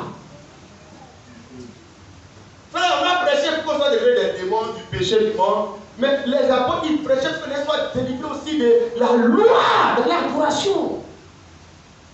Ce n'est pas une bonne adoration quand ta référence, tu es modifié, tu es façonné par l'adoration qui a vieilli de la loi. Non. Alléluia. Amen. Vous voyez, mes frères, c'est ça la réalité que Paul voulait dire à ses chrétiens dans ce temps-là. Nous avons été dégagés dans la loi pour servir le Seigneur dans un esprit nouveau. Pas dans l'esprit de la loi qui a vieilli. Regarde dans l'Ancien Testament, comme je le disais, il y avait des manières de servir d'arguments qui étaient donnés. Ça on disait. Ça revient encore les pasteurs. Regardez dans les touches. On a critiqué les catholiques quand les révérends, les bishops, la semaine dépassée. Dans les touches. Le révérend a un habit spécial. Le bishop a un habit spécial. Les cols blancs, les gros chapeaux, les vêtements, les papes, avec les cannes. Tout ça, c'était dans la loi de Moïse. On s'est donné un esprit nouveau. Tout ça pour se faire peur, pour intimider les gens, pour effrayer les gens. Et les gens même aiment ça. Amen, amen. Exode, vous connaissez un peu, mais tu peux prendre des notes à la maison pour lire les vêtements du sacerdoce. Ça existait, Exode 28, verset 4, Exode 31, verset 10. Et on connaît un peu l'esprit du temple, c'était des bâtiments. Et Paul dit dans 1 Corinthiens 3, 16, 17 que notre corps est le temple du Saint-Esprit. Notre corps est le temple. On lit ce verset pour qu'on sache que c'est un esprit nouveau qui nous donne de comprendre que ton corps est le temple. Quand ton corps est le temple, pose-toi la question. Dans l'Ancienne Alliance, dans l'Ancien Testament, le temple, maison que Salomon a bâti, est-ce qu'on peut aller jouer musique sur le fond dans le temple? C'est pas ça. Mais si toi tu es le temple du Nouveau Testament, à la fois en Jésus, dans ce temple-là, on joue sur le porteur du temple. Encore. Tout ça, on joue dedans. Mais regarde, parce que la loi était comme une ombre pour nous montrer la réalité qui vient. Amen. Dans le temps de l'Ancien Testament, le sacrificateur, il avait demandé de s'habiller, n'est-ce pas, frère? Si toi tu es le temple du Seigneur, ça existe que tu as demandé de t'habiller. Tu as demandé de t'habiller, la Bible dit habiller décemment avec prière et modestie. Amen, c'est juste. Allez, tes tatouages, c'est pour faire quoi? C'est pour montrer quoi? Tu vas aller faire cette teinture sur tes cheveux là, ça pour faire quoi? Non, ma soeur. Le Seigneur veut que tu rentres dans son royaume. Tout royaume, toute nation, tout pays, un système de fonctionnement. Ce que tu fais en Côte d'Ivoire et aux États-Unis, ça s'arrête là. Parce que tu es rentré dans un autre territoire. Amen. Et Jésus-Christ n'a pas en Christ, c'est un autre territoire. On ne se marie pas comme les autres se marient. On ne s'habille pas comme les autres s'habillent. On ne fait pas comme les autres font parce qu'on fait selon le système du roi et de ce royaume. Alléluia. Gloire au Seigneur. Oui, bien mes frères, pour revenir encore à la loi de Moïse. 1 Corinthiens 3,16. Oui. Ne savez-vous pas que vous êtes le temple de Dieu? Vous êtes dans le temple de Dieu. Or, les pharisiens, pour le temple, c'était la synagogue. Mais l'esprit nouveau qui était, le Saint-Esprit qui est venu rentrer dans les gens, leur a donné l'esprit nouveau. Et pour eux là, c'est leur corps. Eux-mêmes qui sont le temple de Dieu. Vas-y, frère. Ne savez-vous pas Quand Paul dit ne savez-vous pas, il y a des gens qui ne savaient pas.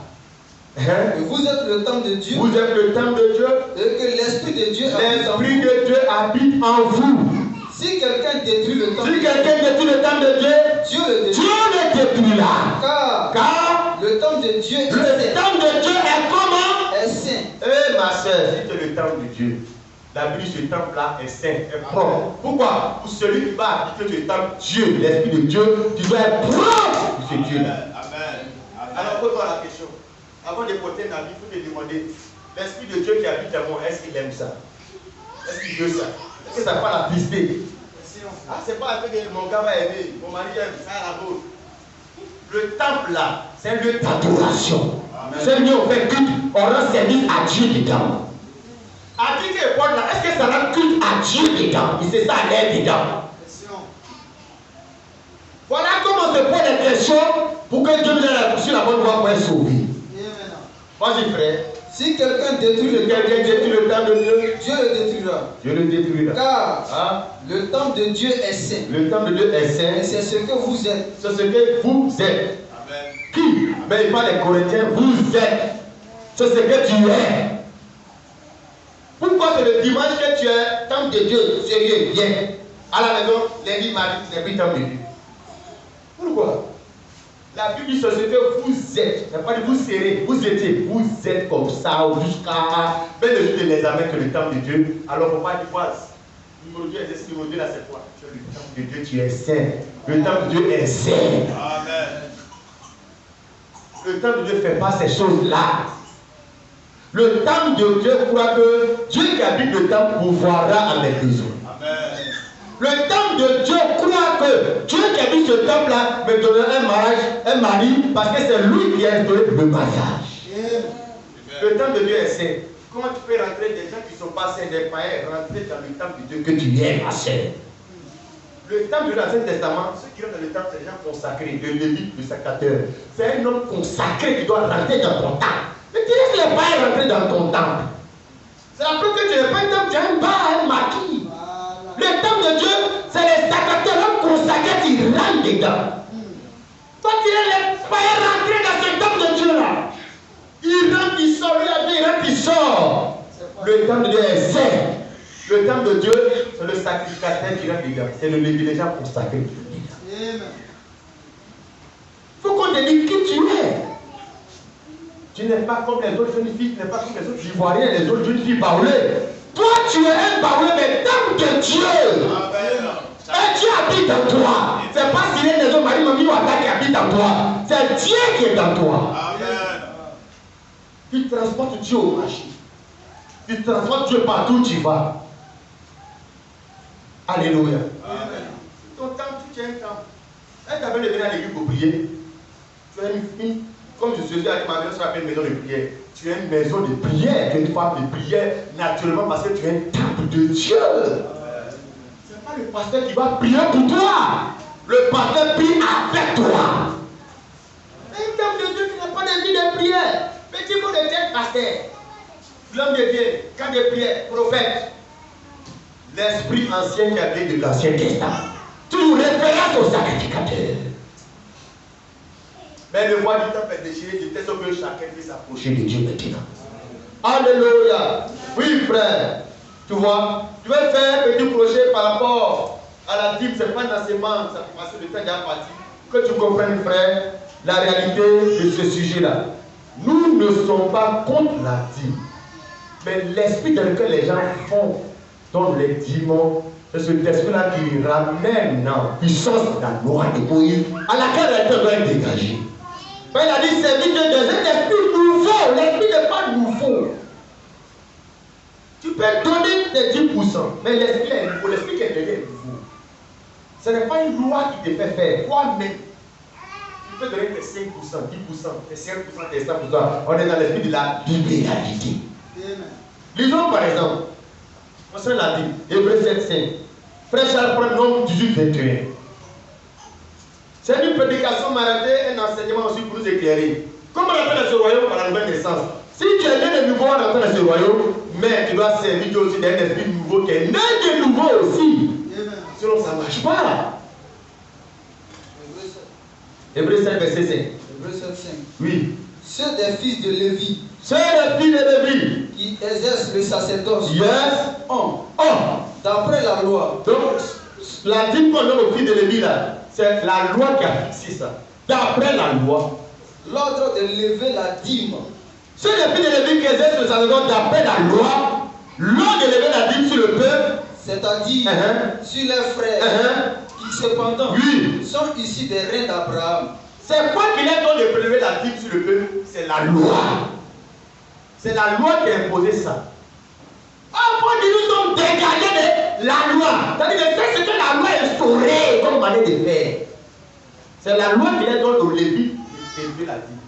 Les pasteurs, ils viennent, ils disent qu'ils se comportent comme ils sont les Lévites. Le pasteur est le Lévite, l'évangile est le Lévite, l'homme de Dieu est le Lévite. Ce qui n'est pas vrai. Non. C'est les serviteurs de Dieu de la nouvelle alliance, les Éphésiens 4:11, les ministres de la nouvelle alliance. Mais ce n'est pas les Lévites. La nouvelle alliance, c'est pour les Lévites de l'ancienne alliance. On retient ça, frère. On dit Nombre 18:21. Donc, d'après la loi de Dieu de Moïse, la dîme, c'est pour les Lévites. Vas-y, frère. Nombre 18, verset 21.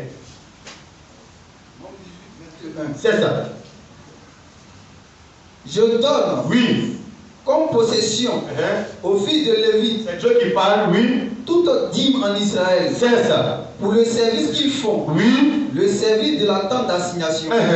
Les enfants d'Israël n'approcheront plus de la tente d'assignation. De peur qu'ils ne se chargent d'un péché. C'est ça. Et qu'ils ne meurent. T'arrêtes là. Donc, ce qu'on dit dans Hébreux 7:5, c'est la loi, c'est Dieu qui a voulu que la dîme du peuple d'Israël revienne aux Lévites.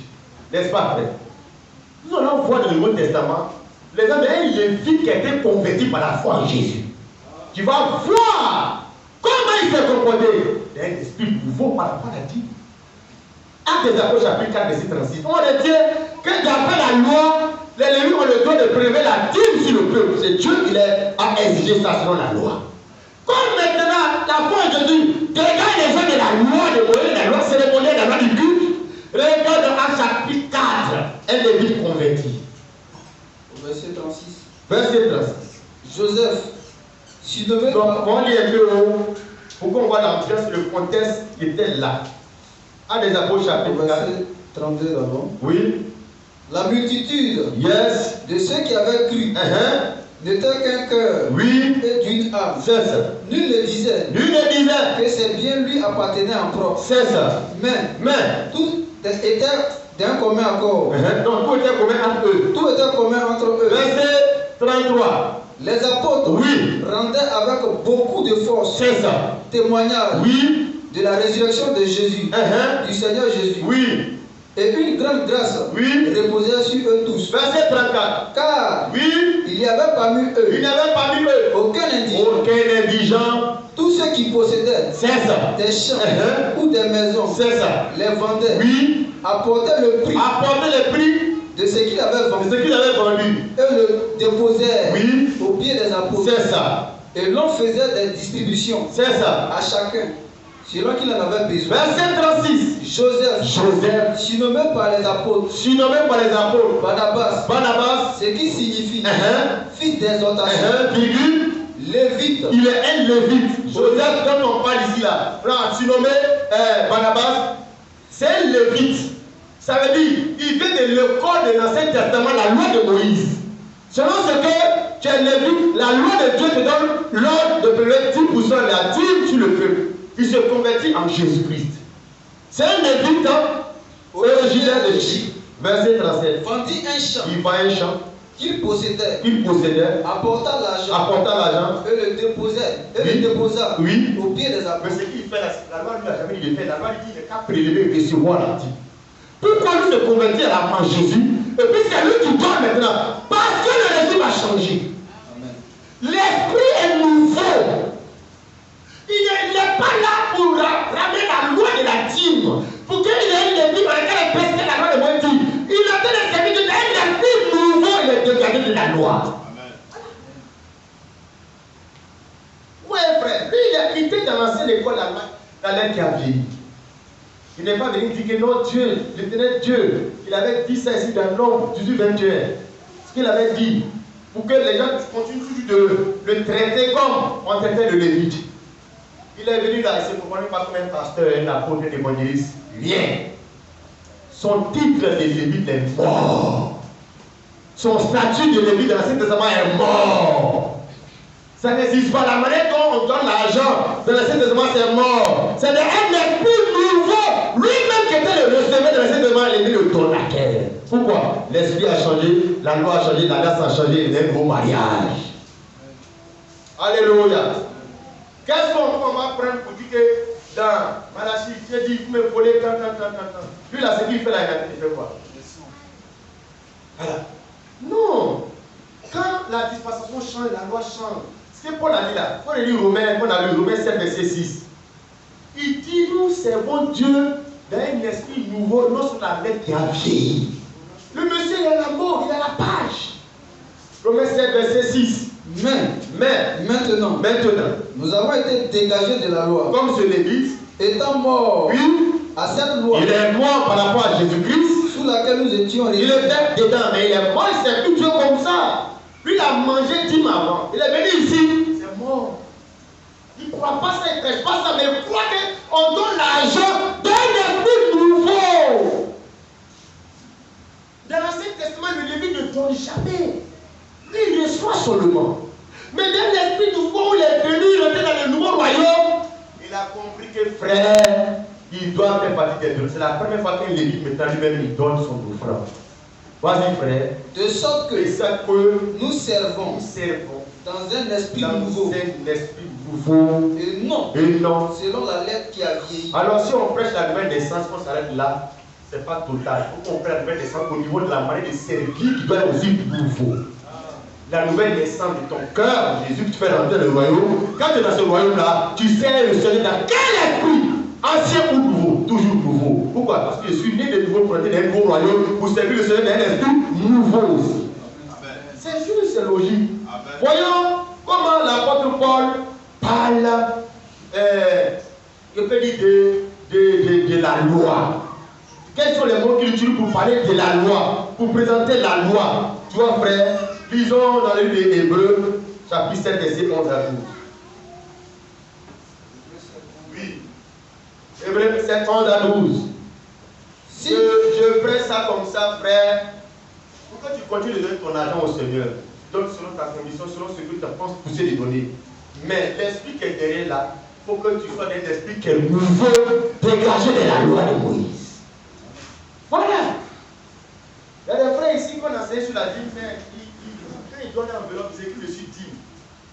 Je suppose que le frère a compris l'enseignement, mais ça c'est son alliance personnelle avec le Seigneur. C'est-à-dire, il est libre. Il est libre. Tu es 10%, tu es libre de 5%, 100%. Tu es libre. Mais l'esprit de la loi ne doit pas te conditionner. Si tu n'es pas, tu as eu un empêchement grave, tu n'as pas pu venir dimanche au culte. Il ne faut pas te culpabiliser. Dans l'Ancien Testament, mais tu as chaud à un Dieu. Tu vois, l'esprit a fait qu'on ne fait que se culpabiliser souvent. La culpabilité. Parce qu'on s'est dit que c'est qu'un dimanche m'envers et j'adore. Si mon empêchement vraiment a été je n'ai pas pu venir. Quand je suis couché à la maison sur le lit, mais je suis dans l'adoration. L'esprit est nouveau. Quand le Seigneur dit, leur vie est adorateur. Est-ce qu'il parle de la vraie adoration dans l'Ancien Testament? Il parle d'adorer dans l'esprit nouveau qu'il est venu instaurer. Voilà, frère.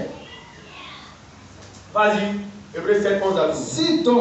Si donc la perfection avait été possible par le sacerdoce lévitique, car c'est sur ce sacerdoce que repose la loi donnée au peuple,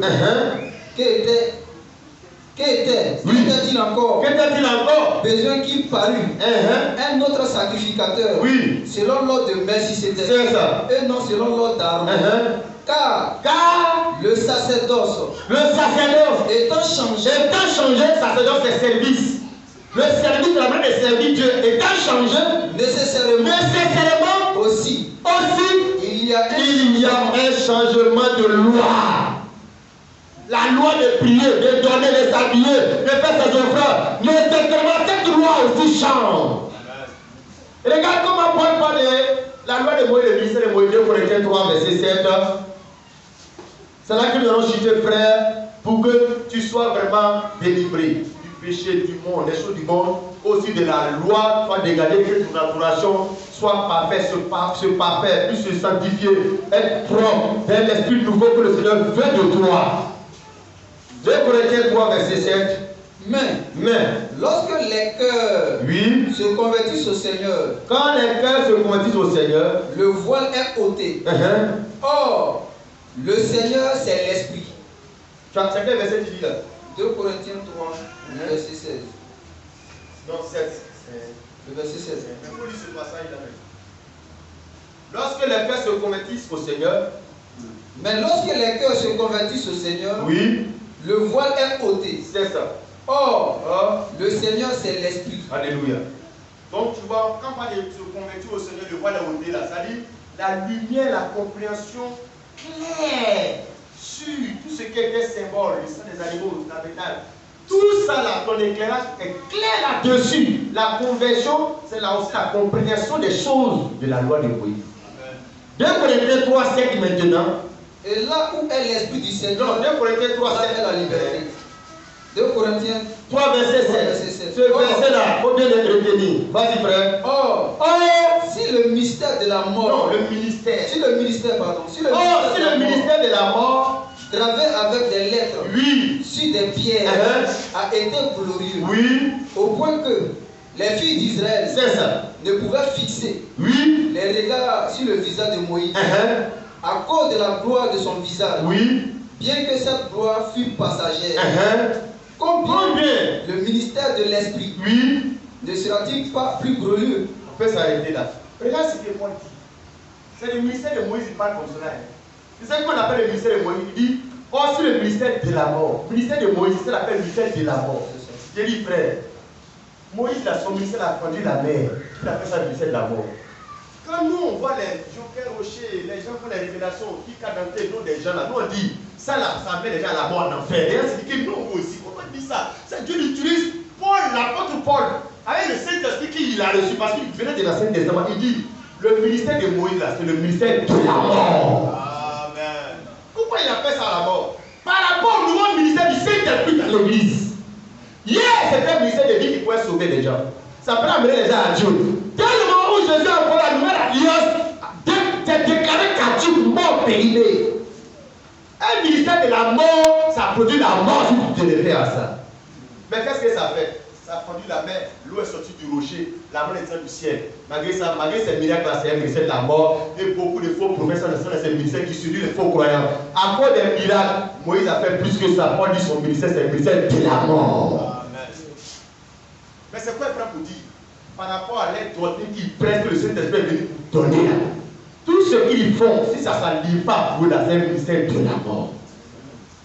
Et Moïse a fondu la mer. Paul dit c'est un ministère de la mort quand même. Et on a fondu la mer, est-ce que ça fait rentrer les gens dans la volonté de Dieu? Ils sont tous morts dans le désert.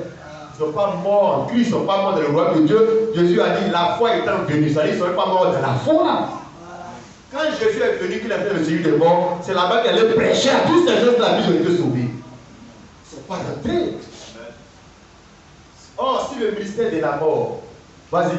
Or, si le ministère de la mort, gravé Oui. Avec des lettres sur des pierres. C'est-à-dire la loi de Moïse, la loi que Dieu a donnée, a été glorieux. Ça a été glorieux. Il y a eu de la gloire dedans. Dieu l'a utilisé à un certain niveau. Ça a été glorieux. Regarde, c'est la compréhension que Paul fait. A été glorieux. Il n'a pas dit c'est glorieux. C'est toujours glorieux. Il conduit ça au passé par rapport à la nouveauté de ce que Dieu a fait de faire par le Saint-Esprit avec eux. Ça a été glorieux à leur temps, pour leur temps. Où Moïse avait donné des lois sur la polygamie. C'était pour leur temps, glorieux pour leur temps. Le sang des animaux fait une parole à une épée. C'était glorieux pour leur temps. Maintenant, quelqu'un qui veut marcher, servir Dieu comme cela, se marier comme cela, s'il attend de se marier selon le ministère de la mort pour l'âge, pour la dispensation. Vas-y, frère. A été glorieux. Au point que les filles d'Israël ne pouvaient fixer les regards sur le visage de Moïse. C'est ça. À cause de la gloire de son visage. Oui. Bien que cette gloire fût passagère. Ça veut dire quoi? C'était pour être, ça allait passer, ça allait laisser la place à quoi? Un ministère plus glorieux. C'était passager. Vas-y, frère. Combien? Non, le ministère de Moïse, la mort était glorieux, non? Combien plus? Le ministère de l'Esprit. C'est-à-dire, le ministère apostolique, c'est ça l'appelle le ministère de l'Esprit, le ministère du Saint-Esprit dans les apôtres. Combien plus le ministère de l'Esprit? Ne sera-t-il pas plus glorieux? Plus quoi? Glorieux. Fais la comparaison entre ce qui est glorieux et ce qui est plus glorieux. Tu choisis quoi? Ça a été glorieux. Mais il dit que le Saint-Esprit est venu pour introduire un ministère plus glorieux. Amen. Avec une circoncision plus glorieuse. Une Pentecôte, une fête de Pâques plus glorieuse et Christ était les Pâques. Un temple plus glorieux. Le temple dont l'Écriture dit la dernière maison sera plus grande que la première. Il parle de ce ministère glorieux. Le temple, l'homme temple sera plus glorieux que le temple bâtiment de Salomon. Quelque chose qui est plus glorieux là-haut. C'est de ça on reste pour se marier. Et dans ce qui était plus glorieux, Paul a dit que chaque femme est sa femme. C'est le mariage glorieux du ministère glorieux. Amen. Et on va se marier dans ce qui est moins glorieux, la polygamie. Frère, l'Ancien Testament a eu sa gloire. Le Nouveau Testament a connu plus de gloire parce que c'est là que Dieu a été manifesté cher. Amen. Vous voyez l'esprit des gens, des pasteurs, comme dans l'Ancien Testament dit Dieu d'Abraham, Dieu d'Isaac, Dieu de Jacob. Les apôtres n'appelaient pas comme ça Dieu. Quand Jésus est venu, il dit je monte vers mon Père et votre Père. Je monte vers mon Dieu et votre Dieu. Donc Jésus est venu montrer que Dieu n'est pas le Dieu d'Abraham que vous êtes en train de croire. Dieu maintenant aussi votre Dieu à part entière comme Dieu était le Dieu d'Abraham. Amen. Mais les pasteurs font ça. C'est-à-dire c'est comme moi, le Dieu du pasteur Kwame, il est plus comme ça. Le Dieu de Joker Rocher. Joker les choses, son père spirituel, c'est son Dieu là-dedans. Le Dieu de Sauveur la Dieu. Le Dieu de temps. Non! Dans le Nouveau Testament, le Dieu d'Abraham est devenu moi mon Dieu personnellement. Amen. C'est pas le Dieu de quelqu'un dont je prie. C'est moi mon Dieu. Parce que Jésus était dans avec ce Dieu-là. L'esprit n'est pas toujours nouveau. Les enfants d'Israël disaient le Dieu de nos pères, Abraham, Isaac et Jacob. Comme ça, ils s'aimaient. Parce que c'était Dieu appelé les grands-pères comme fétiche. En Jésus-Christ, Dieu est devenu Jésus-Christ pour que Jésus soit mon Dieu personnellement. Amen. Pas le Dieu de quelqu'un qui est venu m'enseigner parce qu'il me suis converti dans son ministère. Alors c'est son Dieu que j'adore. L'esprit n'est pas nouveau. Le Dieu d'Abraham, Isaac, Jacob, qui est Jésus là, il est venu pour que désormais, tu n'as pas besoin de l'appeler du pasteur Kwame pour que ce Dieu-là te fasse grâce. Le voile est déchiré, de telle sorte que tu peux t'approcher de ce Dieu-là. C'est ton Dieu. Amen. Personnellement, c'est ton Dieu. Amen. Personnellement, tu es un enfant de Dieu, il est ton Père. Sortons de la dépendance de la mendicité spirituelle, la dépendance des pasteurs des églises. Jésus dit, je vais vers mon Père et votre Père vers mon Dieu et votre Dieu. Jésus est venu pour que Dieu soit notre Dieu et non pas le Dieu seulement des Juifs, notre Dieu personnellement. Mais est-ce que les gens vivent de prière? Non, le pasteur priera pour eux, les voyages vers Isaac. Le pasteur fera ça. Vous voyez, l'esprit n'est pas encore né de nouveau. L'adoration, la foi dans ce Dieu n'est pas encore né de nouveau. Dieu est toujours un mystère. Que si on met aussi là, on va comprendre. Non, frère. Dans l'Ancien Testament, Dieu était resté mystérieux. Dans le Nouveau Testament, Dieu s'est dévoilé en Jésus-Christ. L'Éternel, on peut dire aujourd'hui, oh Éternel, tu as dit dans ma vie. Quand on finit tout ça, que lui, au nom de Jésus, on a en train de dire, ce éternel-là, son nom maintenant c'est Jésus. Oh, il y avait Gilles, il y avait Shalom. Quand il finit de dire tout ça, il te prie au nom de Dieu. Il veut dire que ce nom éternel que tu as vu avant là, aujourd'hui, ce nom dans lequel on doit adorer, c'est Jésus. Amen. Vous voyez, frère, Dieu même n'est pas laissé sur l'éternel de Yahweh. Tu vois, je vois Gilles, je vois Shalom. Dieu même est né de nouveau. Son nom est devenu un nouveau nom. Il a changé de forme. Dieu même s'est converti. Dieu même a pris notre forme pour venir. Et peut-être que les gens n'ont pas reconnu. Dieu même a changé de forme. Pourquoi toi tu ne veux pas changer la forme de ton adoration? Pourquoi tu ne veux pas changer ta forme de ton ancienne vie? Tu veux laisser tout païen comme ça, aller à l'église, c'est tout la même chose, la même personne. Regarde le Seigneur lui-même, il voudrait que tu aies une nouvelle identité, tu donnes une nouvelle adoration. Car tu transportes Dieu désormais. Et telle sorte que quand les gens ne sont pas là, tu n'as pas courage de faire des bêtises. Parce que Dieu est dans toi, il te voit. Dans l'Ancien Testament, c'est l'âge de Dieu dans le temple. Quand tu t'en vas à la maison, l'âge de Dieu n'est pas là. Donc Dieu ne te voit pas, tu fais ce que tu veux. Quand tu demandes l'âge, David dansait devant l'âge parce que l'âge était là. Donc il est chaud. Nous, quand on vient ici, c'est là on loue. Regarde, quand tu es à la maison, il faut louer le Seigneur. Quand tu es dans la cuisine à te préparer, ma soeur, il faut chanter les louanges. Quand tu es au marché, il faut louer Dieu. C'est-à-dire, il faut montrer que tu es un temple ambulant dans la ville. Amen. Tu es un transporteur de Dieu, une habitation de Dieu. Tu es un ambassadeur, Dieu vit en toi. Amen. Quand le diable te regarde là, il sait qui est en toi. Ce n'est pas de toi il a peur, il a peur de celui qui est en toi. Amen. Quand Satan, les sorciers te regardent, il sait qu'on n'a pas peur de toi, il n'y a rien en toi. Est-ce que le sorcier peut manger Jésus-Christ? Si Jésus est dans quelqu'un, le sorcier peut le manger. Pourquoi tu as peur d'aller au village? C'est parce que tu as la condition que tu es vide. Quand Christ est dans toi, c'est pas toi qui appelles d'aller au village. C'est quand tu appelles à Tandi pour dire, ah Tandi, mais lui il vient au village là. C'est lui, elle ne dort pas. Moi, chrétien, quand il va au village, sa femme est dans la chambre là. Il ne dort pas, il fait que prier seulement. C'est elle qui ne doit pas dormir, toi tu dors. Et quand il prie comme ça, ce n'est pas une vie de prière, c'est la prière de la paix. Il faut manger.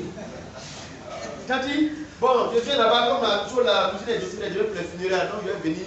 Quand il y a longtemps, il vient. Quand il dit ça là, la vie, elle ne dort pas, il souffle. Comme ça, comment je vais faire? Chrétien arrive dans ma maison. Oh, eux-mêmes là, pour aller au village, ils ont peur. Ils ne vont pas au village, hein, parce qu'ils ont peur. Quand la tante dit, Véronique, bon, il y a longtemps, il vient, je vais te saluer un peu une semaine. Elle va venir au pasteur que sa tante là, une sorcière n'est pas bonne, que le cas plié, le cas, elle vient. Elle est chaude, elle le diable, c'est là qu'on commence à bombarder. Pourquoi même? Regarde, Christ est en toi. Avant qu'elle ne vienne pas, ta sécurité est garantie, c'est Christ qui est à toi. Ce n'est pas la prière qui nous protège, c'est Christ en nous qui est notre sécurité. Il n'est qu'à venir, c'est qu'elle peut faire, elle n'est qu'à venir faire. Si elle peut me manger, elle n'est qu'à venir me manger. Si elle t'a mangé, elle va te vomir. Le poisson, gros poisson a mangé, a avalé Jonas. Le poisson, Dieu lui a donné l'ordre, il a vomi Jonas. S'il vient dans le cas de goûter, vous voyez que toi, là, ta gêne, c'est amer. Pourquoi il y a un Jésus-Christ dans toi? Tu as peur de ça, pourquoi? Tu as peur des gens, pourquoi? Du sorcier, pourquoi? Tu pêches. C'est-à-dire tu dois donner pardon à Dieu. Tu es en train de montrer que Dieu n'est pas capable de te protéger. Que c'est un faux Dieu, un faible Dieu. Alléluia. Prends le transport. Et dans 2 ans, tu n'as pas encore arrivé au village. Tu n'as pas encore allé faire ta maman, ta tante. Prends le transport. Va les saluer au village. Qui prie pour eux. Mais vous voyez, on va être aubergine, on est dans ce point de certaines églises là. Les foi bizarres qu'on prêche là, ça t'amène à rien lier des parents. Et tous sont sorciers. Ils ne sont pas bons.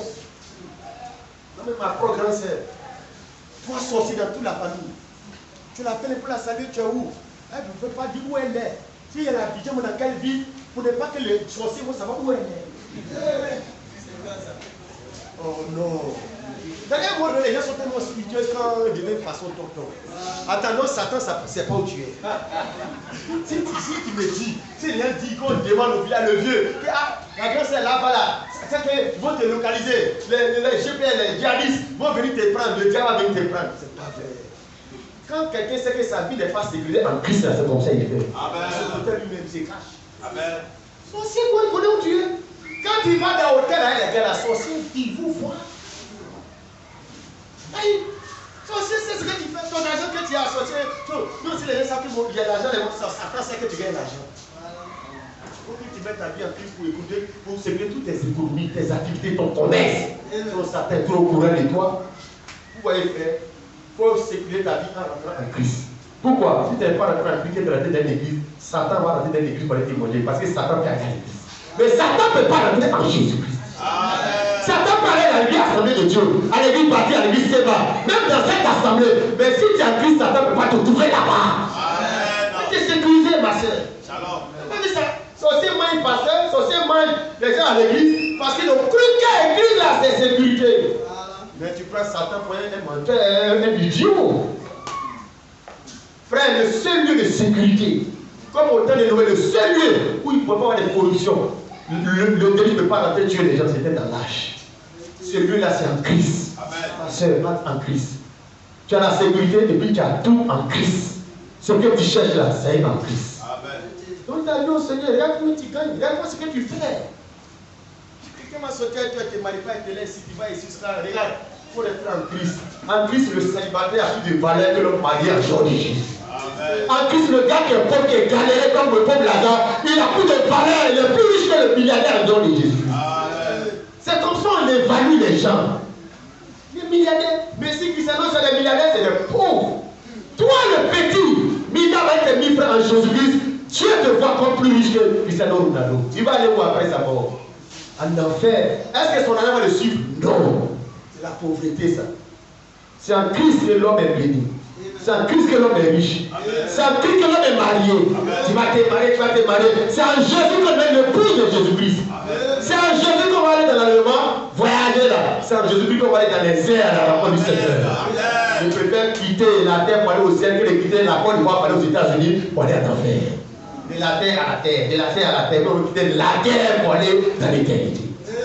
Je vais t'inviter à donner ta vie au Seigneur ce matin, à rentrer en Jésus-Christ. Pour que tes péchés soient effacés, pour que tu sois sauvé, pour que la grâce du Seigneur soit pour toi et ta sécurité soit garantie. Voilà le revenu du message de l'évangile et de la vie. Moi, c'est fini debout, nous allons prier le Seigneur. Tu n'es pas certainement comme ce film loin du royaume de Dieu. Parce que tu es venu ce matin écouter la parole. Tu n'es pas loin. Ce que le Seigneur veut maintenant, fais une prière qui peut t'amener à rentrer. Demande au Seigneur de rentrer dans ta vie. Tu veux naître de nouveau. Tu veux qu'il te sauve. Qu'il te pardonne. Tu veux maintenant devenir un enfant de Dieu. La Bible dit à tous ceux qui l'ont reçu, à tous ceux qui croient en son nom, il leur a donné le pouvoir de devenir enfant de Dieu. Lesquels sont nés, ni de la volonté du sang, ni de la chair, mais qui sont nés de la volonté de Dieu. La grâce de Dieu pour toi est disponible aujourd'hui. Si vous entendez sa voix, n'anticipez pas son cœur. La porte est ouverte ce matin. La porte de l'âge était ouverte, mais c'était pour un temps. La porte du royaume est ouverte aujourd'hui. Ne laisse pas la porte se fermer devant tes yeux. La porte est ouverte. Tu as arrêté devant la porte ouverte. Il faut rentrer ce matin. Quand tu entends la voix de Dieu t'appeler, et demande la voix au nom de Jésus. Merci Seigneur.